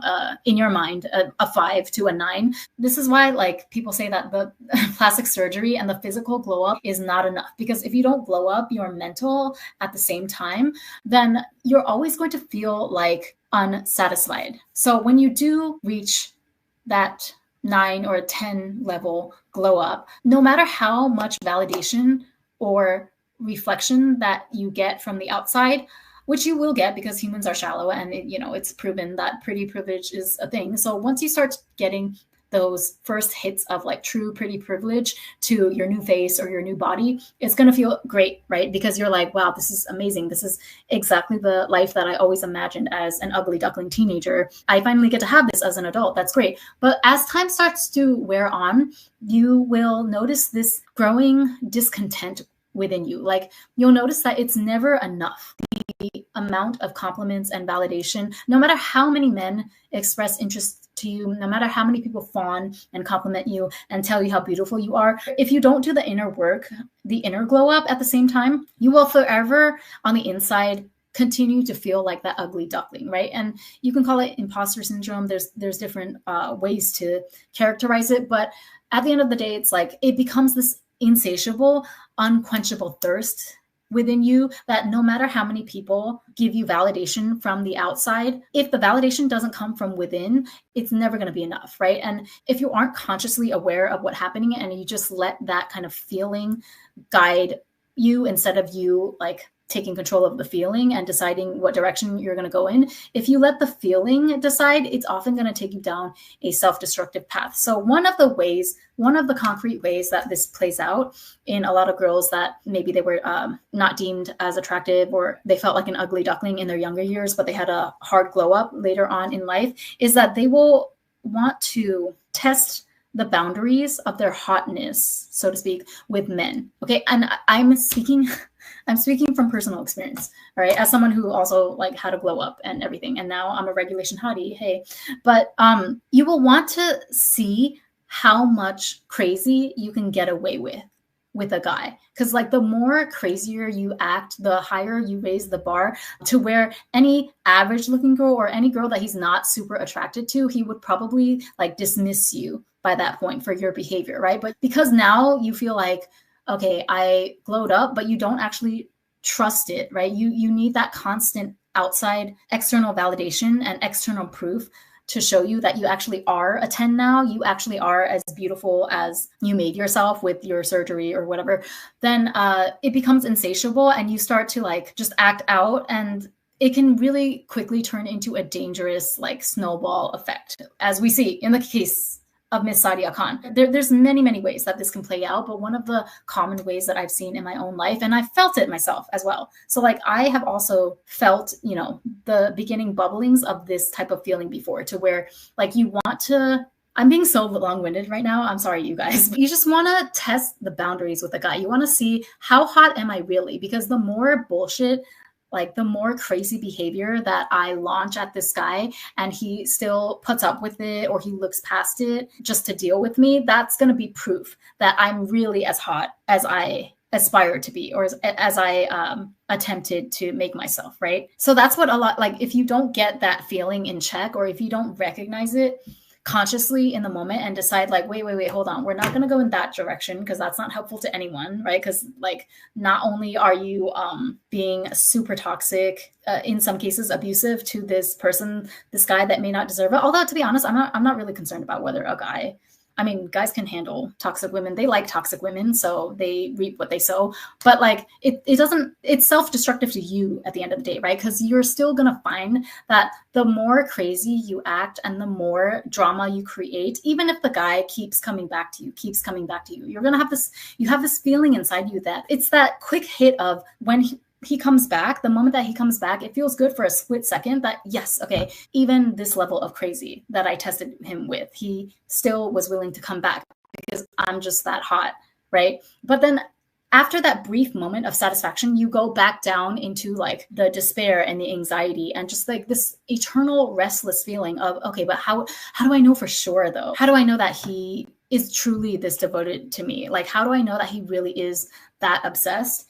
And it just becomes this downward spiral and you get consumed by your own obsession, okay, by your own ego. And at the end of the day, it's not even satisfying. Even if there was a way for you to know for sure that the guy is letting you get away with anything, he's willing to tolerate any type of bad behavior from you because he's just that captivated and in love with your beauty, you're still going to feel, as a woman, right, because we're very emotionally intelligent beings, you will still feel like, okay, that's not the answer that I was looking for though. Like, I actually don't want to be just loved for my beauty. That doesn't feel good or safe. in any way, shape, or form as like a truly, you know, feminine essence woman. It's great to be adored for your beauty, but we all know we're going to age one day. And it's not to say that you'll lose it, but it's going to ebb and flow and change. And because of that, it's inherently, it's not going to be a stabilizing feeling. Although it satisfies, you know, your thirst for validation in the moment, it's not going to give you long-lasting peace and happiness and peace of mind, just knowing that a guy cannot resist you because of your sex appeal or because of your beauty. So like that energy, I took that, I consciously was aware of it. And like, I'll be honest, I've been a little bit toxic here and there, you know, to test boundaries with men. And yes, it does feel good in the moment. I'm not saying like I'm not a saint, but I knew not to let it get out of control, because I knew that if I followed that feeling to whatever direction it naturally wanted to go, it would lead to self-destruction. So instead, I harnessed the energy of that feeling, and I transmuted it into something that was actually productive, such as making beauty related things my hobby. You know, I review makeup on my channel. Once in a while, I'll review like little procedures. I haven't had any actual plastic surgery done, but like I had microblading on my hairline once, and I had HIFU, which is kind of like they use electrocurrents to massage your face. It's kind of like the Medicube device for you to give yourself massages on your face at home. It's like that, but I got it done in a salon. Or yeah, I channel it to sexy, fun activities like pole dance. You know, I feel really good and I feel really sexy when I do pole dance. And that doesn't necessarily involve the approval of a man or the outside, right? It's actually just up to me. Like when I record myself doing a pole dance trick or a routine, if I like the way it looks, that allows me to give myself validation that, okay, yes, I like how my body looks. And I'm proud of myself, like not only for just the final aesthetic product, whether it's the way my body looks or the way that my dance moves look, but I'm proud of myself for like being able to be disciplined and stick to a practice routine and like be consistent with pole dancing and like showing up for myself, essentially, right? That's how you build real confidence. I also channel it into, you know, that's kind of why, one of the reasons why I entered the Cheap Out beauty contest group this year. I say group because like they have several different events throughout the year. So the next one is in October for Halloween, and then the big one is in January next year. And I actually won like one of the little small prizes, not the Grand Prix or anything, but I won like most photogenic for the last one, which was July. Not that you need an award either to validate you, but it was nice, right? Like I proved to myself that I could enter a beauty pageant, which is something that I never got the chance to do when I was little. And it was healing in a way because I was able to like express that part of my personality, and I was able to celebrate my beauty again in a way that didn't hinge on validation or being picked by a man. You know, it was more focused on like fashion, and I was able to exercise my creative skills when it came to picking out an outfit and designing like the whole look for the show, right? It was a creative outlet for me. So I combined that desire to glow up and be seen as beautiful and be adored. I combined that with like my positive creative force. I had an amazing time at the event. I made a lot of really good friends also in the other women that participated in that event. So do you see how like that is a very conscious, positive way to use that energy as opposed to just letting your childhood wounds run amok in your subconscious and run the show? That's what leads you to not have control over any of your emotions. So yeah, Sadia Khan, but I have a feeling that I don't think she wants to change even if she was given the chance. Like even if one of the most specialized psychologists or mental health professional in the field approached her and decided to offer her, you know, free services or like a free package to help her work through her childhood trauma, I don't think she would take it. I think at this point, she's so far gone that she wants to be the evil queen. And I'm not even saying this, I'm not saying this in a cute way that, oh, she's entering her villain era. Like, no, I think this woman is actually psychotic and dangerous. Just a vile human being, like truly disgusting human being. I don't really say that about many people. You know, I'm pretty lax, shall we say, or I don't know, like I'm pretty unbothered or whatever with most people, even if they're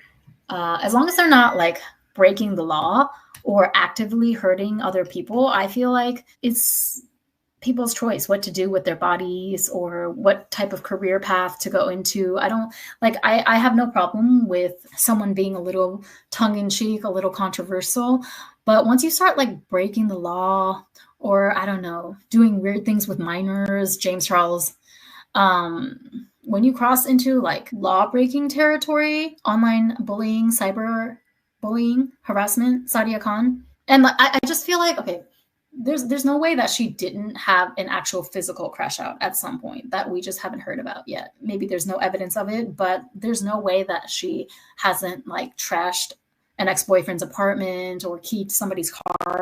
She's one of those girls that would like try to sneak up on one of her perceived rivals in a parking lot and slash her face or something like that. That's the vibes that she gives me. She's giving like Yolanda, you know, the murder of Selena, the pop star. She's giving Yolanda to me, but like worse, because she's actually very conventionally attractive.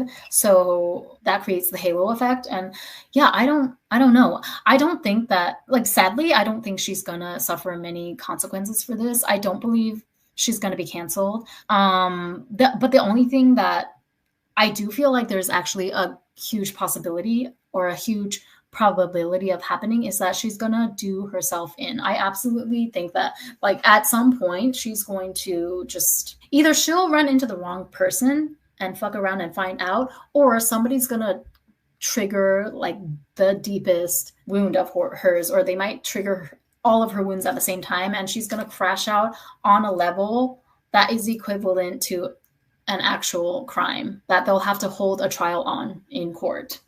I'm not even exaggerating. You guys can come back to this video later and tell me that I'm right.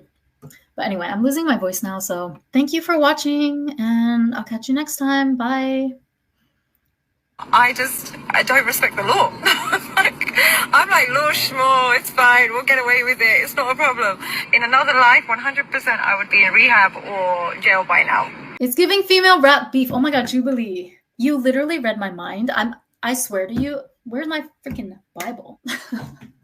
I swear to you, I had that exact thought the other day. So thank you for reminding me, first of all, but I'm actually like kind of creeped out as to how you were able to articulate my exact thoughts back to me. I literally thought to myself the other day that it's like female rap beef, except in this case, I feel like it's between her and herself. I don't exactly want to compare her with any actual female rapper out here, because regardless of your opinion on anyone, Megan Thee Stallion or Nicki Minaj or whoever, like at least you cannot deny that those girls put in the work, right? And they are doing the damn thing in a male-dominated industry. This woman, I don't know what her end game is. I truly don't. I think it's truly to self-destruct. Like whether she realizes it or not, I think that's what her internal pre-automated mechanism is aiming at. I'm not like a psychic or anything. I'm just somebody that looks at patterns. The older you get, hopefully, if you're wise enough to learn from your mistakes and learn from other people's missteps as well, and if you're wise enough to pay attention to history, you start to develop the ability to see patterns in people pretty quickly. And more often than not, the patterns don't lie. The patterns are going to play out in a similar manner to other similar cases in the past. So like, I'm really trying to rack my brains right now to see if I can think of any recent, I don't know, criminal case in which a completely unhinged woman committed some assault or battery against an ex-girlfriend or another woman in the picture. Like there are actual court cases like that, right? And I feel like she's on that path, unless she's just this masterful Oscar level worthy actress who's doing it all for clout, which I'm sure like part of it, she's hamming it up for the camera, but I don't know. I think this is who she is though at the core. Because I cannot fathom that anybody, even the most opportunistic, like even the most ambitious, you could say, ruthless, opportunistic women out there who are determined to make it on social media. And we've seen our fair share in the past 2 decades on YouTube. I cannot think of a case, like we've seen a lot of lying, right? I'm just thinking about the beauty community in particular. If you think of the Armageddon-like cases, like Jaclyn Hill, she's been caught lying several times about the white fuzzies in her lipsticks. That girl, I forget her name, Michaela or something, who did the mascara review, and she like did a jump cut, and it was clearly she had put false eyelashes on, and she claimed that it was the mascara making her lashes look so different, when in reality it was so obvious that she had put on falsies. Was it a L'Oreal mascara, like Revlon or L'Oreal or something? So yeah, I feel like in most cases it's like just lying, right? Even in the Wizard Liz situation, I'm not thrilled about the large sphere of influence that Liz has in her particularly young and impressionable fan base. But at the end of the day, like, I don't see maliciousness towards other women to the same in Liz, the same extent that I see in Sadia Khan. I feel like Liz is just still like very misguided and wounded, and she's been trying, but just not quite hitting the mark, right? But I'm not giving Liz too much grace. Don't worry, because I don't like the way that she handled or didn't handle the situation with Landon's ex reaching out. That was like, no, you can't just sweep that under the rug. Because I didn't watch her latest video of how to get cheated on, but I hear that she kind of just like brushed past or tried to ignore that part. And it's like, no, you can't come on here and pretend that you're being all transparent and telling your side of the story and being vulnerable, and then like leaving out the entire part where you attacked or dismissed Landon's ex's story just because she's your rival, right? But anyway, so what was I saying? Female rat beef, or like, to me, she's just the evil queen. I can see her completely flying into a rage. Like if a hypothetical, or if a, what's the word?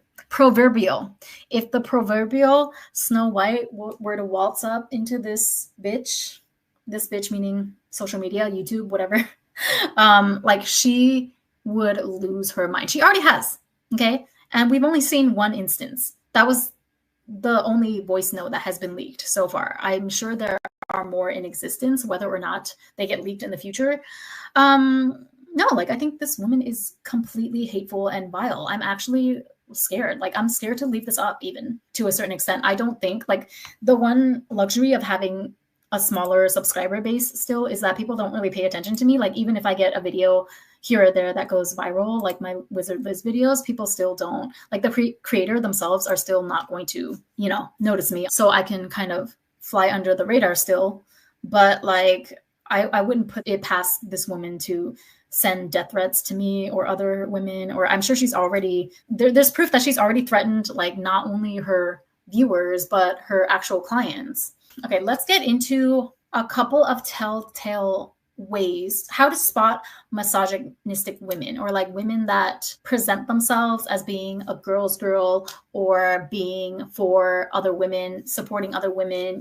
There are usually a couple of obvious tells that let you know whether or not she's really in favor of women's sovereignty and autonomy, whether she really loves women, or whether she secretly is a closet misogynist, or whether she has internalized misogyny. So it's very easy to tell. The language that she uses when she is talking about another woman that she doesn't like, or even when she is like criticizing a woman that deserves to be criticized, pay attention to the language that she uses to dress down or talk down on this woman. So, okay, I'm going to confidently say you can look at every single video, every live, every, candid video that I put up. So the lives are not scripted. This is just me riffing off of whatever raw materials I have in front of me. And I don't say the perfect things all the time, right? And I don't always think of the perfect way to convey my ideas, but I'm not scared to go live. I don't need a script because I'm not misogynistic at heart. So no matter if I happen to describe a situation perfectly or not, no matter if I am a fan of a woman or not, I am not scared of slipping up in any way, right? Like, I will never slip up and let it be known that I actually hate other women, because I'm not a misogynist. I don't hate other women. I love women. And like, it actually breaks my heart that so many women, especially of the younger generation, like millennials and below, and even some of the older women too, that have been, stuck in loveless marriages or abusive marriages with partners that they finally find the strength to divorce after 20 or 30 years. I mean, I'm happy for them that if they finally find the strength to leave or to put their foot down and put themselves first in life. It doesn't necessarily have to be a divorce, but sometimes women in older generations as well, they wake up one day and they realize that they've been putting everyone in their life first before themselves. And I love that for women of all ages, whenever they really come into their power, realize that they've been programmed to people please and to make themselves small in order to serve, the patriarchy. That's the whole reason that I talk about so many of the topics that I broach on this channel. Although I may not be perfect, right? Although I may not necessarily like every single woman that we discuss, and even like in this case where I think that this woman, Sadia Khan, is truly like a despicable human being, I will never use language that indicates any type of internalized misogyny, because I don't have any. Well, I don't know if I can say I don't have any, because all of us do if we were raised under the patriarchy, but I don't have like active personal hatred or vendettas against women, if that makes sense. So I'll give you an example, right? Like one thing that if a girl doesn't like another girl, if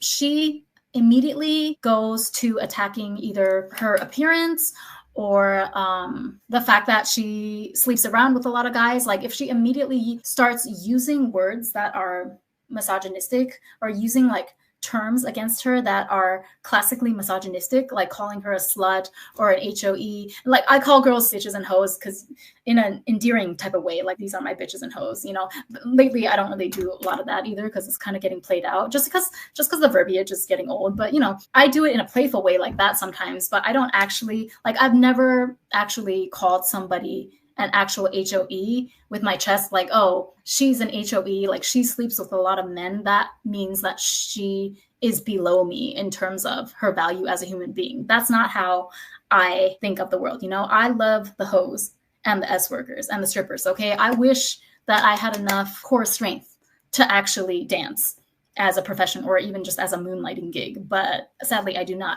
yet. I need to get back into pole dancing after, I'm going to say by Christmas. I'm hesitating only because like I'm trying to think about the financial aspect because, pole dancing lessons are not cheap, which is why I wish that I was good enough at it to do it as a job, because then I could like get that shmoney.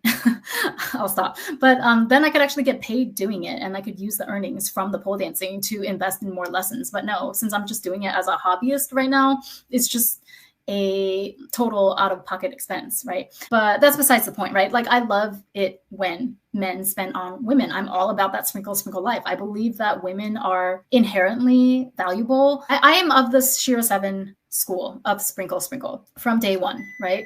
And no, I don't think that being a woman gives you license to be a horrible human being, but I believe that you deserve everything you want in this world as a woman, because we are the ones that give life. Our wombs. Back to my point though. So anytime that you hear a woman talk about another woman in a derogatory way, referencing like, the amount of sexual partners that she's had, if she tries to weaponize like a woman's sexual behavior against her, if she tries to weaponize her appearance against her, like using the fact that, oh, well, this girl got so much plastic surgery and she uses a waist filter, she uses lip filler, so that makes her a fake bitch. That's also a very clear sign. It's a clear, manifestation in verbal speech form of that person's internalized misogyny. Like if I don't like a person, I feel like it's irrelevant to be commenting on their looks or bringing their body and their looks into the conversation. It's irrelevant, right? I would not, like, if I don't like somebody, even if they're a woman, why would it be based on or related to the way that they look in any way? Unless I'm being misogynistic, you know what I mean? Like if I don't like a woman, it's going to be because of certain actions that she's taken or certain behaviors that she's displayed that I don't agree with. I feel like it's morally wrong or corrupt. For example, I don't know, Elizabeth Holmes. Remember Elizabeth Holmes? She built that fake like $1 billion company with Thanos, or I don't know, she got like $1 billion nest egg for it. Nest egg, is that the right term? She got $1 billion investment for it. But it turned out that the product did not actually exist. So she fabricated the fact that, or she fabricated this story that they were going through like all these tests and beta testing, acting as if she already had the product and it was almost ready to go to market, when in fact there was nothing even in development. So like that kind of thing. Yeah, I mean, I think Elizabeth Holmes should be in jail, but am I going to talk about her looks? Am I going to talk about her, tired out blonde hair? This is like the type of insult that a woman with internalized misogyny or a woman who hates other women, this is the type of insult that they would levy against someone like an Elizabeth Holmes, right? They might attack her hair color and say that, oh, if she's a billionaire, why can't she afford a better shade of blonde? That kind of thing is like, okay, why do you have to do that? Like, also, another good litmus test is just simply ask the question, would they likely say this against a man? If the victim or if the subject was a man, would they be saying these things as an insult to him? Which in some cases, yeah, like some cases people use the same cheap shot insults against usually a person's appearance. Like I think somebody mentioned here that people like to body shame Trump, or they talk about how he's an Oompa Loompa, his skin is orange. And while that may be true, I'm not saying it's not true, but it's not really relevant to the conversation, right? Like him looking a certain way is actually, you pointing that out, it actually detracts from the larger issue that we're trying to discuss here, whether you agree or disagree with his policies, something like that. What else? Yeah, so if they talk about women, like if they try to use women's body count against them, if they use the term body count, as a way to try and shame another woman, that's misogynistic. Because think about it, it doesn't make sense, right? Let's say you have a friend and she has slept with a lot of guys, but then there's this other girl that you happen to not like for whatever reason, your personalities don't gel. So then you insult this other girl by saying that, well, you're a slut because you slept with a bunch of girls. So then what does that say about your views toward your so-called or supposed friend then? Do you think the same thing about her, that she's also like a no good, useless slut that is just promiscuous, and never mind the guy is also whoring around? It makes no sense. If you think about it, if you just stop and read between the lines for a second, you will recognize very quickly the red flags. What are other tells that a woman is secretly misogynistic or hates other women? Okay, it's kind of in the same vein of the whole using their sexual behavior or sexual history to shame them, especially in the case where, like, let's say they're in a relationship with a less than stellar man. They will take things that the man is doing against that woman and like somehow twist it, somehow use it as an insult against the woman. So for example, if the man is like committing DV against his wife every night, but you don't like that girl because she stole your customers for this business, that both of you went into business in the same industry and you feel like that girl stole your customers, right?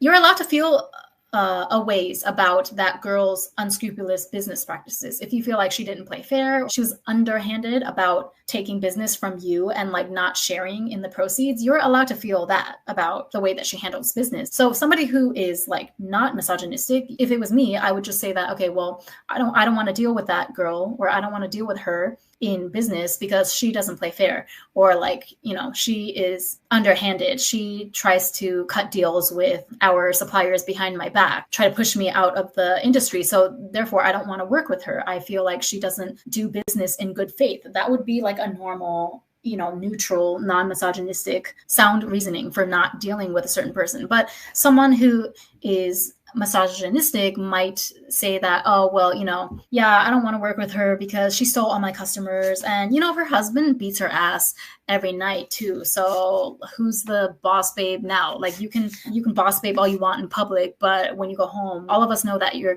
husband is beating on you, and she has to cover her face with concealer every day to cover her scars. That would be like, do you see how that's inherently very misogynistic? And yet many women continue to use this style of insult to talk against or talk down on other women that they don't like. It's fine not to like somebody. It's fine to reject or not get along with someone, or refuse to deal with someone based on some sort of moral principle, or you didn't like a certain behavior that they exhibited. But like, to use something that's being done to her as a way to like try and humiliate her, as a way to embarrass her in front of the public, Do you see how that's extremely misogynistic and backwards?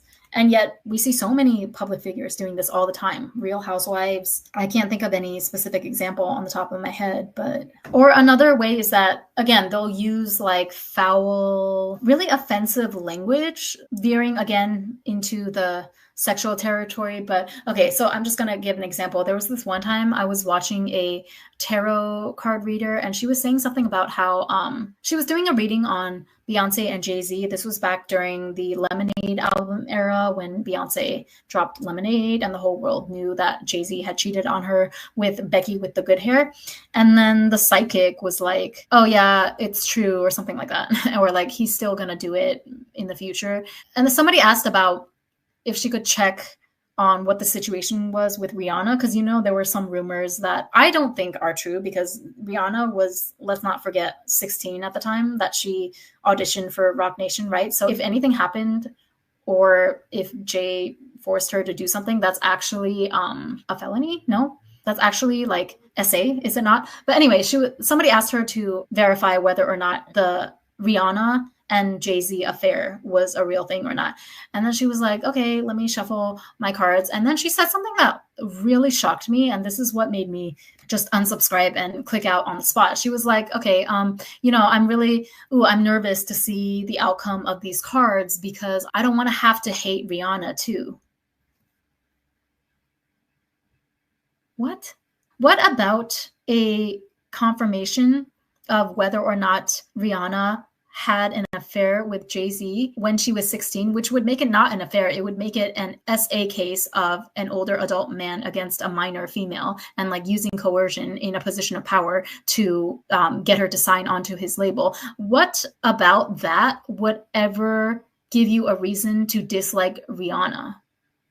They will slip up like this. Like, they will show their whole ass in their comments. They don't even try to hide it. They don't even have any verbal filter more often than not, because this is just so deeply ingrained in their psyche, like this hatred and competition with other women, or male-centeredness, whatever you want to call it. But like, what on earth could ever possess you or influence you to hate on a 16-year-old Rihanna at the time, who was undiscovered, right? So she had zero power, close to none, in the music industry. And you're saying that you don't want to hate her if you find out that the affair or activities between her and Jay-Z were true. So that was the biggest, most blatant red flag that I personally came into contact with, just like on a live, you know, tarot card reading. It wasn't like me, a personal tarot card reading that I had with her. It was just, she was going live on her channel and we were all like commenting in the comments. So I unsubscribed immediately and X'd out. And I remember actually she also said in that same live, she said that something about, I don't remember which couple she was talking about, but she said, oh, somebody's getting their guts rearranged right now, like talking about the woman in the couple. And I'm like, first of all, that's the first time that I ever heard anybody refer to the act of intercourse that way. But second of all, it's also like the most lewd, vile, what's the word I'm looking for? Not grotesque. Like, it's just the most disgusting, misogynistic description I've ever heard anyone give to describe like two people participating in a certain act together, if you get what I mean, right? Last time I checked, it takes two to tango. So why are you saying that the woman is getting her guts rearranged? Like, why wouldn't you say that he's getting his sausage, I don't know, sharpened or whittled? I don't know. Like, it was just very, very, God, what's the word that I'm looking for? Vulgar. That was the most vulgar description I've ever heard anyone give. Even if she was, right? Is she not allowed to do that with her partner? Like, why are you framing it in such a vulgar way? Or sometimes I hear people, I've heard Shallon Lester say this a number of times, which Shallon Lester has a lot of things that are problematic with her, but, you know, I'll admit I do watch from time to time just because she covers some topics that I want to hear someone talk about. I unsubscribe from her channel, but like, I will admit sometimes one of her new videos pops into my newsfeed and I do watch her. But I have heard Shallon Lester use the term CUM dumpster quite a few times. That always rubbed me the wrong way. That's another telltale phrase, I think, of someone with heavy internalized misogyny. Like, why would you? Okay, so I don't think she used it against I mean, she probably did use it against a female celebrity that she didn't like at some point. But the instance that I'm remembering is that she was just describing how, I think it was one of her advice segments where she was probably, by the way, that woman is not qualified to give relationship advice solely based on the fact that she herself is in her 40s and had no idea what she's doing with her relationships. So do you notice how that's not like, it's not age shaming and it's not shaming her for not having a relationship. I'm criticizing the fact that she positions herself as a relationship coach to younger women when she herself has not secured a relationship or a successful, stable, healthy relationship / marriage, whatever, at the age of 40, right? So it's not like age shaming or relationship shaming. I'm commenting on the fact that she's being like hypocritical, and I don't think she's qualified to talk on what she's giving advice on her channel. I hope this makes sense. So yeah, she was saying in one of her relationship advice clips that, oh, you have to act a certain way or be a black cat, probably one of those buzzword TikTok terms, like be a black cat, don't be too available, don't just be like, oh yeah, sure, I'll suck your D anytime, or I'll be your cum dumpster. Just those phrases alone, the fact that she used those phrases, I feel like it says all you need to know about her true feelings about other women inside. Because like, why would you, okay, even when you're talking about dating strategy or how to not get used by a guy, why would you phrase it in a way like how to not become a cum dumpster? Because it doesn't really matter the context in which you use that particular phrase. Like, that is a particularly vile and vulgar phrase that very, very misogynists use to refer to women. cum dumpster, or baby making machine is another one, right? Although that one is not as offensive, I don't think, as the first one. And yeah, this is not a fun topic. I actually had an idea to do this topic a long time ago, years ago, but I always put it off because it's not fun to talk about. Like, I don't like to say these types of phrases. I don't like to talk about women in this way, even when it's just me describing how other women with internalized misogyny might talk about women. Okay, I think that's all I have on that topic. Oh, okay. Last point I kind of missed, but there's not really much to say. So Sadia Khan is a total Andrew Tate fangirl as well. I did watch one of her interviews. I don't think it was a one-on-one interview. I think it was a panel, but it was at the height of like after the first initial, I guess, arrest or seizure of their apartment or something in Romania. Remember, Andrew Tate was living in Romania with his brother, Tristan Tate, and then the Romanian officials or somebody seized like some documents or whatever in his home, and they put out a warrant for his arrest, right? But then I guess he got out, and then he made the rounds in the red pill news circuit, and Sadia Khan was on one of the panels with him.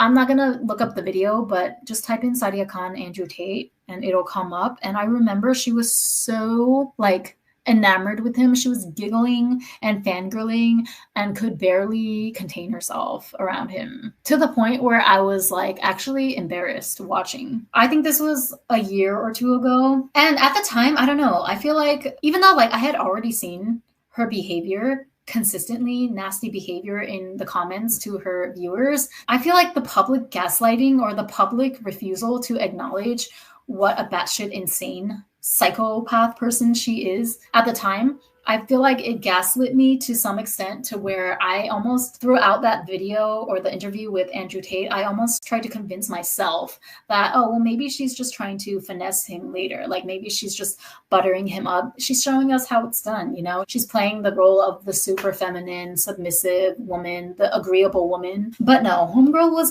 giggling a little too hard, I must say, in retrospect. And that's fine. Like the thing is, okay, I don't care. I actually don't care if she likes Andrew Tate, whether she finds him attractive or whether she wants his money, whether she just wants to be next to him for a clout. I actually don't care. This is my thing, right? I don't care if you want to be an S worker or an OnlyFans girl, or if you want to, you know, fleece men for money in a legal way so that you don't get in trouble, right? I say get your bag, get in where you fit in. You know, like Will Smith don't gotta cuss in his raps to sell lyrics, but I do, so fuck him and fuck you. I understand, okay? Some girls feel like, and I'm not saying that I agree or disagree, but, you know, you can't really, like, it's not your place to tell someone else what they should or shouldn't do to protect their own livelihood, make a living for themselves, right? You don't know that person's situation, and maybe they do feel like they have no other choice or that this is the best option for them. It's not our right to tell anyone, especially since the demand for S work is coming from men anyway. That's crazy. Like, okay, you can't have it both ways. You can't be the group of people that cause the high demand for S work and then simultaneously criticize and try to belittle the women that participated in it at the same time. That's asinine. Like, you're showing your low intelligence already. I'm not a misogynist, but I'm definitely going to clock you on your idiocy and your low IQ. Unless you admit to just being stupid. Unless you admit that you're stupid and you have a low IQ and, you know, you're trying your best and you're here to just like listen and try to learn. Because like I see some Dusties on Shira Seven's lives sometimes that come with that type of a reverent energy. I can respect that. But don't come in here like being ignorant and running your mouth, you know? You just look stupid that way. What was I saying? Yeah, Andrew Tate. So I don't care. Like, I don't care if she likes Andrew Tate. I don't care if Sadia Khan wanted to go to Dubai so that she could live the typical, like, it's so obvious. Now you can tell. And again, I'm not like criticizing her looks. I actually think she's exceptionally beautiful, even with or without the surgery. But I do think that the surgery is like, you can tell it's her, but it gives off a different vibe. She definitely got like the Dubai starter package with the lip fillers and the face fillers, or I don't know what else she got done. I see a nose job as well, but it looks like, if I may say so, it looks really, really natural if we're just going off of aesthetics alone. So I'm not surprised, and I'm not condemning her for wanting to go after the typical Dubai baddie look. But my thing is like, see, this is the danger. This is what happens when you don't reconcile with your shadow self and do the proper inner work to integrate your shadow and your light side. Because then what happens is that you try to present yourself as some sort of goody two shoes, as a holier than thou person on the outside, but your shadow side is constantly going to fight and resent you and just fight to get out because you never acknowledged it and you never gave it the attention and the care and the consideration that it deserved. So your shadow side is going to be the one to make you self-destruct if you don't acknowledge and factor it into your life plan in the end. You see what I mean? So my thing is like, if you want to be that Instagram baddie type, living the high life in Dubai with the ballers and the billionaires, I'll even give you the being a mistress. Okay, fine. If that's what you want to do, and if all parties involved, like the wife and the husband and the mistress, if none of you are leaving, like for some reason you all choose to stay in this dynamic, that's on all of you, because we're all adults here, right? We're talking about all adults that are involved in this dynamic. But my thing is like, why don't you just be that? Why can't you just be another Instagram baddie socialite type of influencer? Just go after what you actually wanted to do. There are girls that do that make bank, and they have loyal followings, and they are beloved by their followings because they're living in their authenticity, right? But this is what happens when you deny your shadow self and refuse to work on yourself. And it's dangerous not only to yourself, but we can see clearly in this case to other people. If you get into the vicinity of a psychopath like this, she's the type of person that will obliterate everyone in her path to get what she feels like she rightfully deserves, which is, I don't even know, I can only speculate, but to be the fairest of them all, to be the baddest bitch of them all, to prove that she can get anybody's husband, the most beautiful, the most high value woman in Dubai. Sadia Khan wants to beat that woman because in her mind, everything is a competition for male validation and attention. She's the evil queen from Snow White. But it's worse than the evil queen, because at least that was a fairy tale, you know, that's part of a story that's meant to teach us certain lessons. This is real life. This is a real person causing real distress to other users on the internet that don't deserve that type of treatment. So anyway, I think I covered everything that I wanted in this live. We'll see how everything plays out soon. I'm not joking. Like, I'll be floored. I'll be shocked if she doesn't end up arrested or in jail at some point. Do you guys remember Michaela Pink?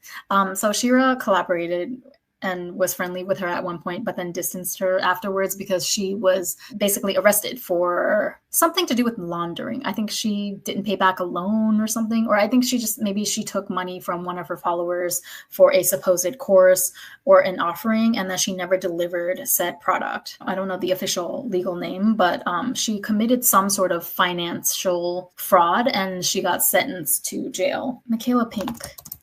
You could tell with that woman too. Like, I used to watch her because she was entertaining, but you could tell she was unhinged as well. She would also be like very abusive and combative with her followers in the comments, especially if somebody questioned any of her opinions. She would block women left and right. Yeah. But I was never, I was never part of like her Facebook groups or her inner community. So I don't know the full extent of the story, but I'm sure if there's anyone who was part of Michaela Pink's Facebook book groups back in the day, I'm sure you have all the tea. Nina Irfan wishes she could be Sadia Khan because she wants to look like Sadia Khan physically, but I don't think Nina Irfan is quite as... Nina Irfan, the universe guru, has definitely a lot more self-control, at least when it comes to facing the public, than somebody like a Sadia Khan. But I don't know, like Nina would never do something, I don't think, that would get her landed in jail. Well, unless you count white-collar crime, I wouldn't put that past her. But I don't see her doing anything like assaulting a person. Sadia Khan, I fully would not be shocked if we heard in the news one day that she assaulted or attempted to poison one of the wives of one of the dudes that she was side chicking around with. Or yeah, if she slashed someone's tires, if she blew up someone's car. Well, no, that's a little extreme. That's like Diddy level, right? That's rare even for men, and more so for women to go to that extreme. But there are women in recent times, no less, that have gone to court for literally unaliving their partner or causing physical bodily harm to people. It's giving poor energy. Because like, I'm not saying poor as in you don't have any money. No, I'm just using one of Sadia Khan's favorite insults that she likes to hurl at people, is that she likes to call people poor for not being able to live in Dubai like her, even though she doesn't actually live in Dubai, I don't think, because I think she's like me. Like, basically, we both just travel to Dubai a lot whenever we feel like it. And now she apparently cannot, even if she wanted to, because the UAE has placed an actual ban on her travel. But yeah, you're no better than any of us with a passport and a dream, Sadia. The trophy wife is another one that comes to mind. The jury is still out for that one because I feel like that one went into hiding. And now I feel like her case is, I don't want to speak so freely on her case because it involves young children and crimes against those children, which is an awful thing. Whether or not the trophy wife, Paloma, I think it was a Spanish last name. You guys know who I'm talking about, right? The new trophy wife, who she put out a video. I have a video on the trophy wife in my archives as well, but she claimed that her ex-husband was essaying her young daughter and put up a GoFundMe for her fans to donate to help her with the legal proceedings and everything, and then just ghosted everyone. As of today, or as of recently, I cannot find any of her previous content. I cannot find her current channel, but I did see that she did an interview, like a podcast style interview, not too long after the initial ordeal. And she acted very strange, I must say, in that interview. You know what? We won't get into that too much in this video because this was focused on Sadia Khan. But I have to say, this is not me casting judgment on or speculating on what happened to her kids. This is just me commenting on what I observed with her behavior in the interview. And she was very, I don't know, hostile against the clinical psychologist expert, something like that. They brought a doctor, a certified mental health specialist, onto the panel, and you could tell that she, Paloma, the new trophy wife, felt very threatened by the medical health specialist. And I suspect it's because she didn't want to have her cover blown, right? Because the medical health specialist would be able to see past whatever act she was putting on. Again, not an act in the sense that she's lying about her kids being essayed. I definitely think some abuse of some form happened to those poor babies, but to what extent her husband was involved, we don't know like the full details of the case. But yeah, that was a weird interview. She was very hostile towards the mental health professional. She was very defensive to the point where I think the professional, like the therapist or whoever, asked her an innocent question and she took it in a very triggered way. I think the doctor asked her something along the lines of, what would you say to people who are doubting your account of the situation, or they want to see more concrete evidence proving that what you say went down? And she was basically like very defensive and said that, well, they can donate to me if they really want to know that badly. Like, they can give me money. Basically, if they don't donate to me, then shut up. You have no right to ask me about private details. about this case. But the thing is, she put it out there though in that video of I married a monster. So if you put it out there, I'm not saying that you're obligated to give your followers any extra information, but you can't be mad at people for asking, you know. It's just like people ask me to do update videos on Wizard Liz. I'm not mad at you guys. Like sometimes I'll throw a Dusty's comment up in the community section just so we can have a good chuckle together. But I'm not, trust and believe, I'm chilling over here. Well, no, actually, no, I'm dying. I'm melting. Okay. I don't know what I'm going to do about my AC. I just hope my fan gets here tomorrow at least. She appears to have a lot of internal misogyny. All of them do. All of them do. But yeah, you can tell if you know what to look out for, pay attention to how they speak about women, both just in regular objective scenarios and also in scenarios where they're either criticizing another woman or trying to hold a woman accountable or even flat out expressing their dislike of another woman. Pay attention to how they go about describing their feelings on said woman. It will tell you everything you need to know about their mindset. So, you know, I'm not the most perfect orator. I'm not the most perfect YouTuber out there, but I can tell you I have zero fear coming on here and doing a live on topics such as this, because I know, like, even if I don't say things in the most perfect phrasing all the time, there's never going to be a situation of me letting it slip what my true character is or what I truly feel about women, because I truly love women. So that's the only message that's going to get conveyed. You know, even if I say the message imperfectly, you don't have to be afraid. Like, you don't have to be such a control freak about your image online if you are grounded in who you are. And if you know that you're a good person and that you have good intentions, like, typically what is there to be anxious about other than the way I look, which I admit, of course, just like everyone else on social media, I want to look my best. And I'm not opposed to procedures and things like that. I think women have carte blanche to do whatever they need to do in this life to be happy, because we only get one life and we are the creators of life. These bitches are my sons. So, or these bitches are my sons, because bitches can be guys too. See, I'm living life on these bitches are my sons type shit. Okay. But yeah. So much hatred against women, this Sadia Khan. It saddens me, you know, because I hate to see a woman that is so beautiful on the outside. She has everything going for her and yet is still so trapped in her own insecurity and inferiority complex to the point where she's lashing out and hurting other undeserving women, like typically women that are younger than her, young girls that are looking up to her. I feel like it's just a waste of a beautiful vessel.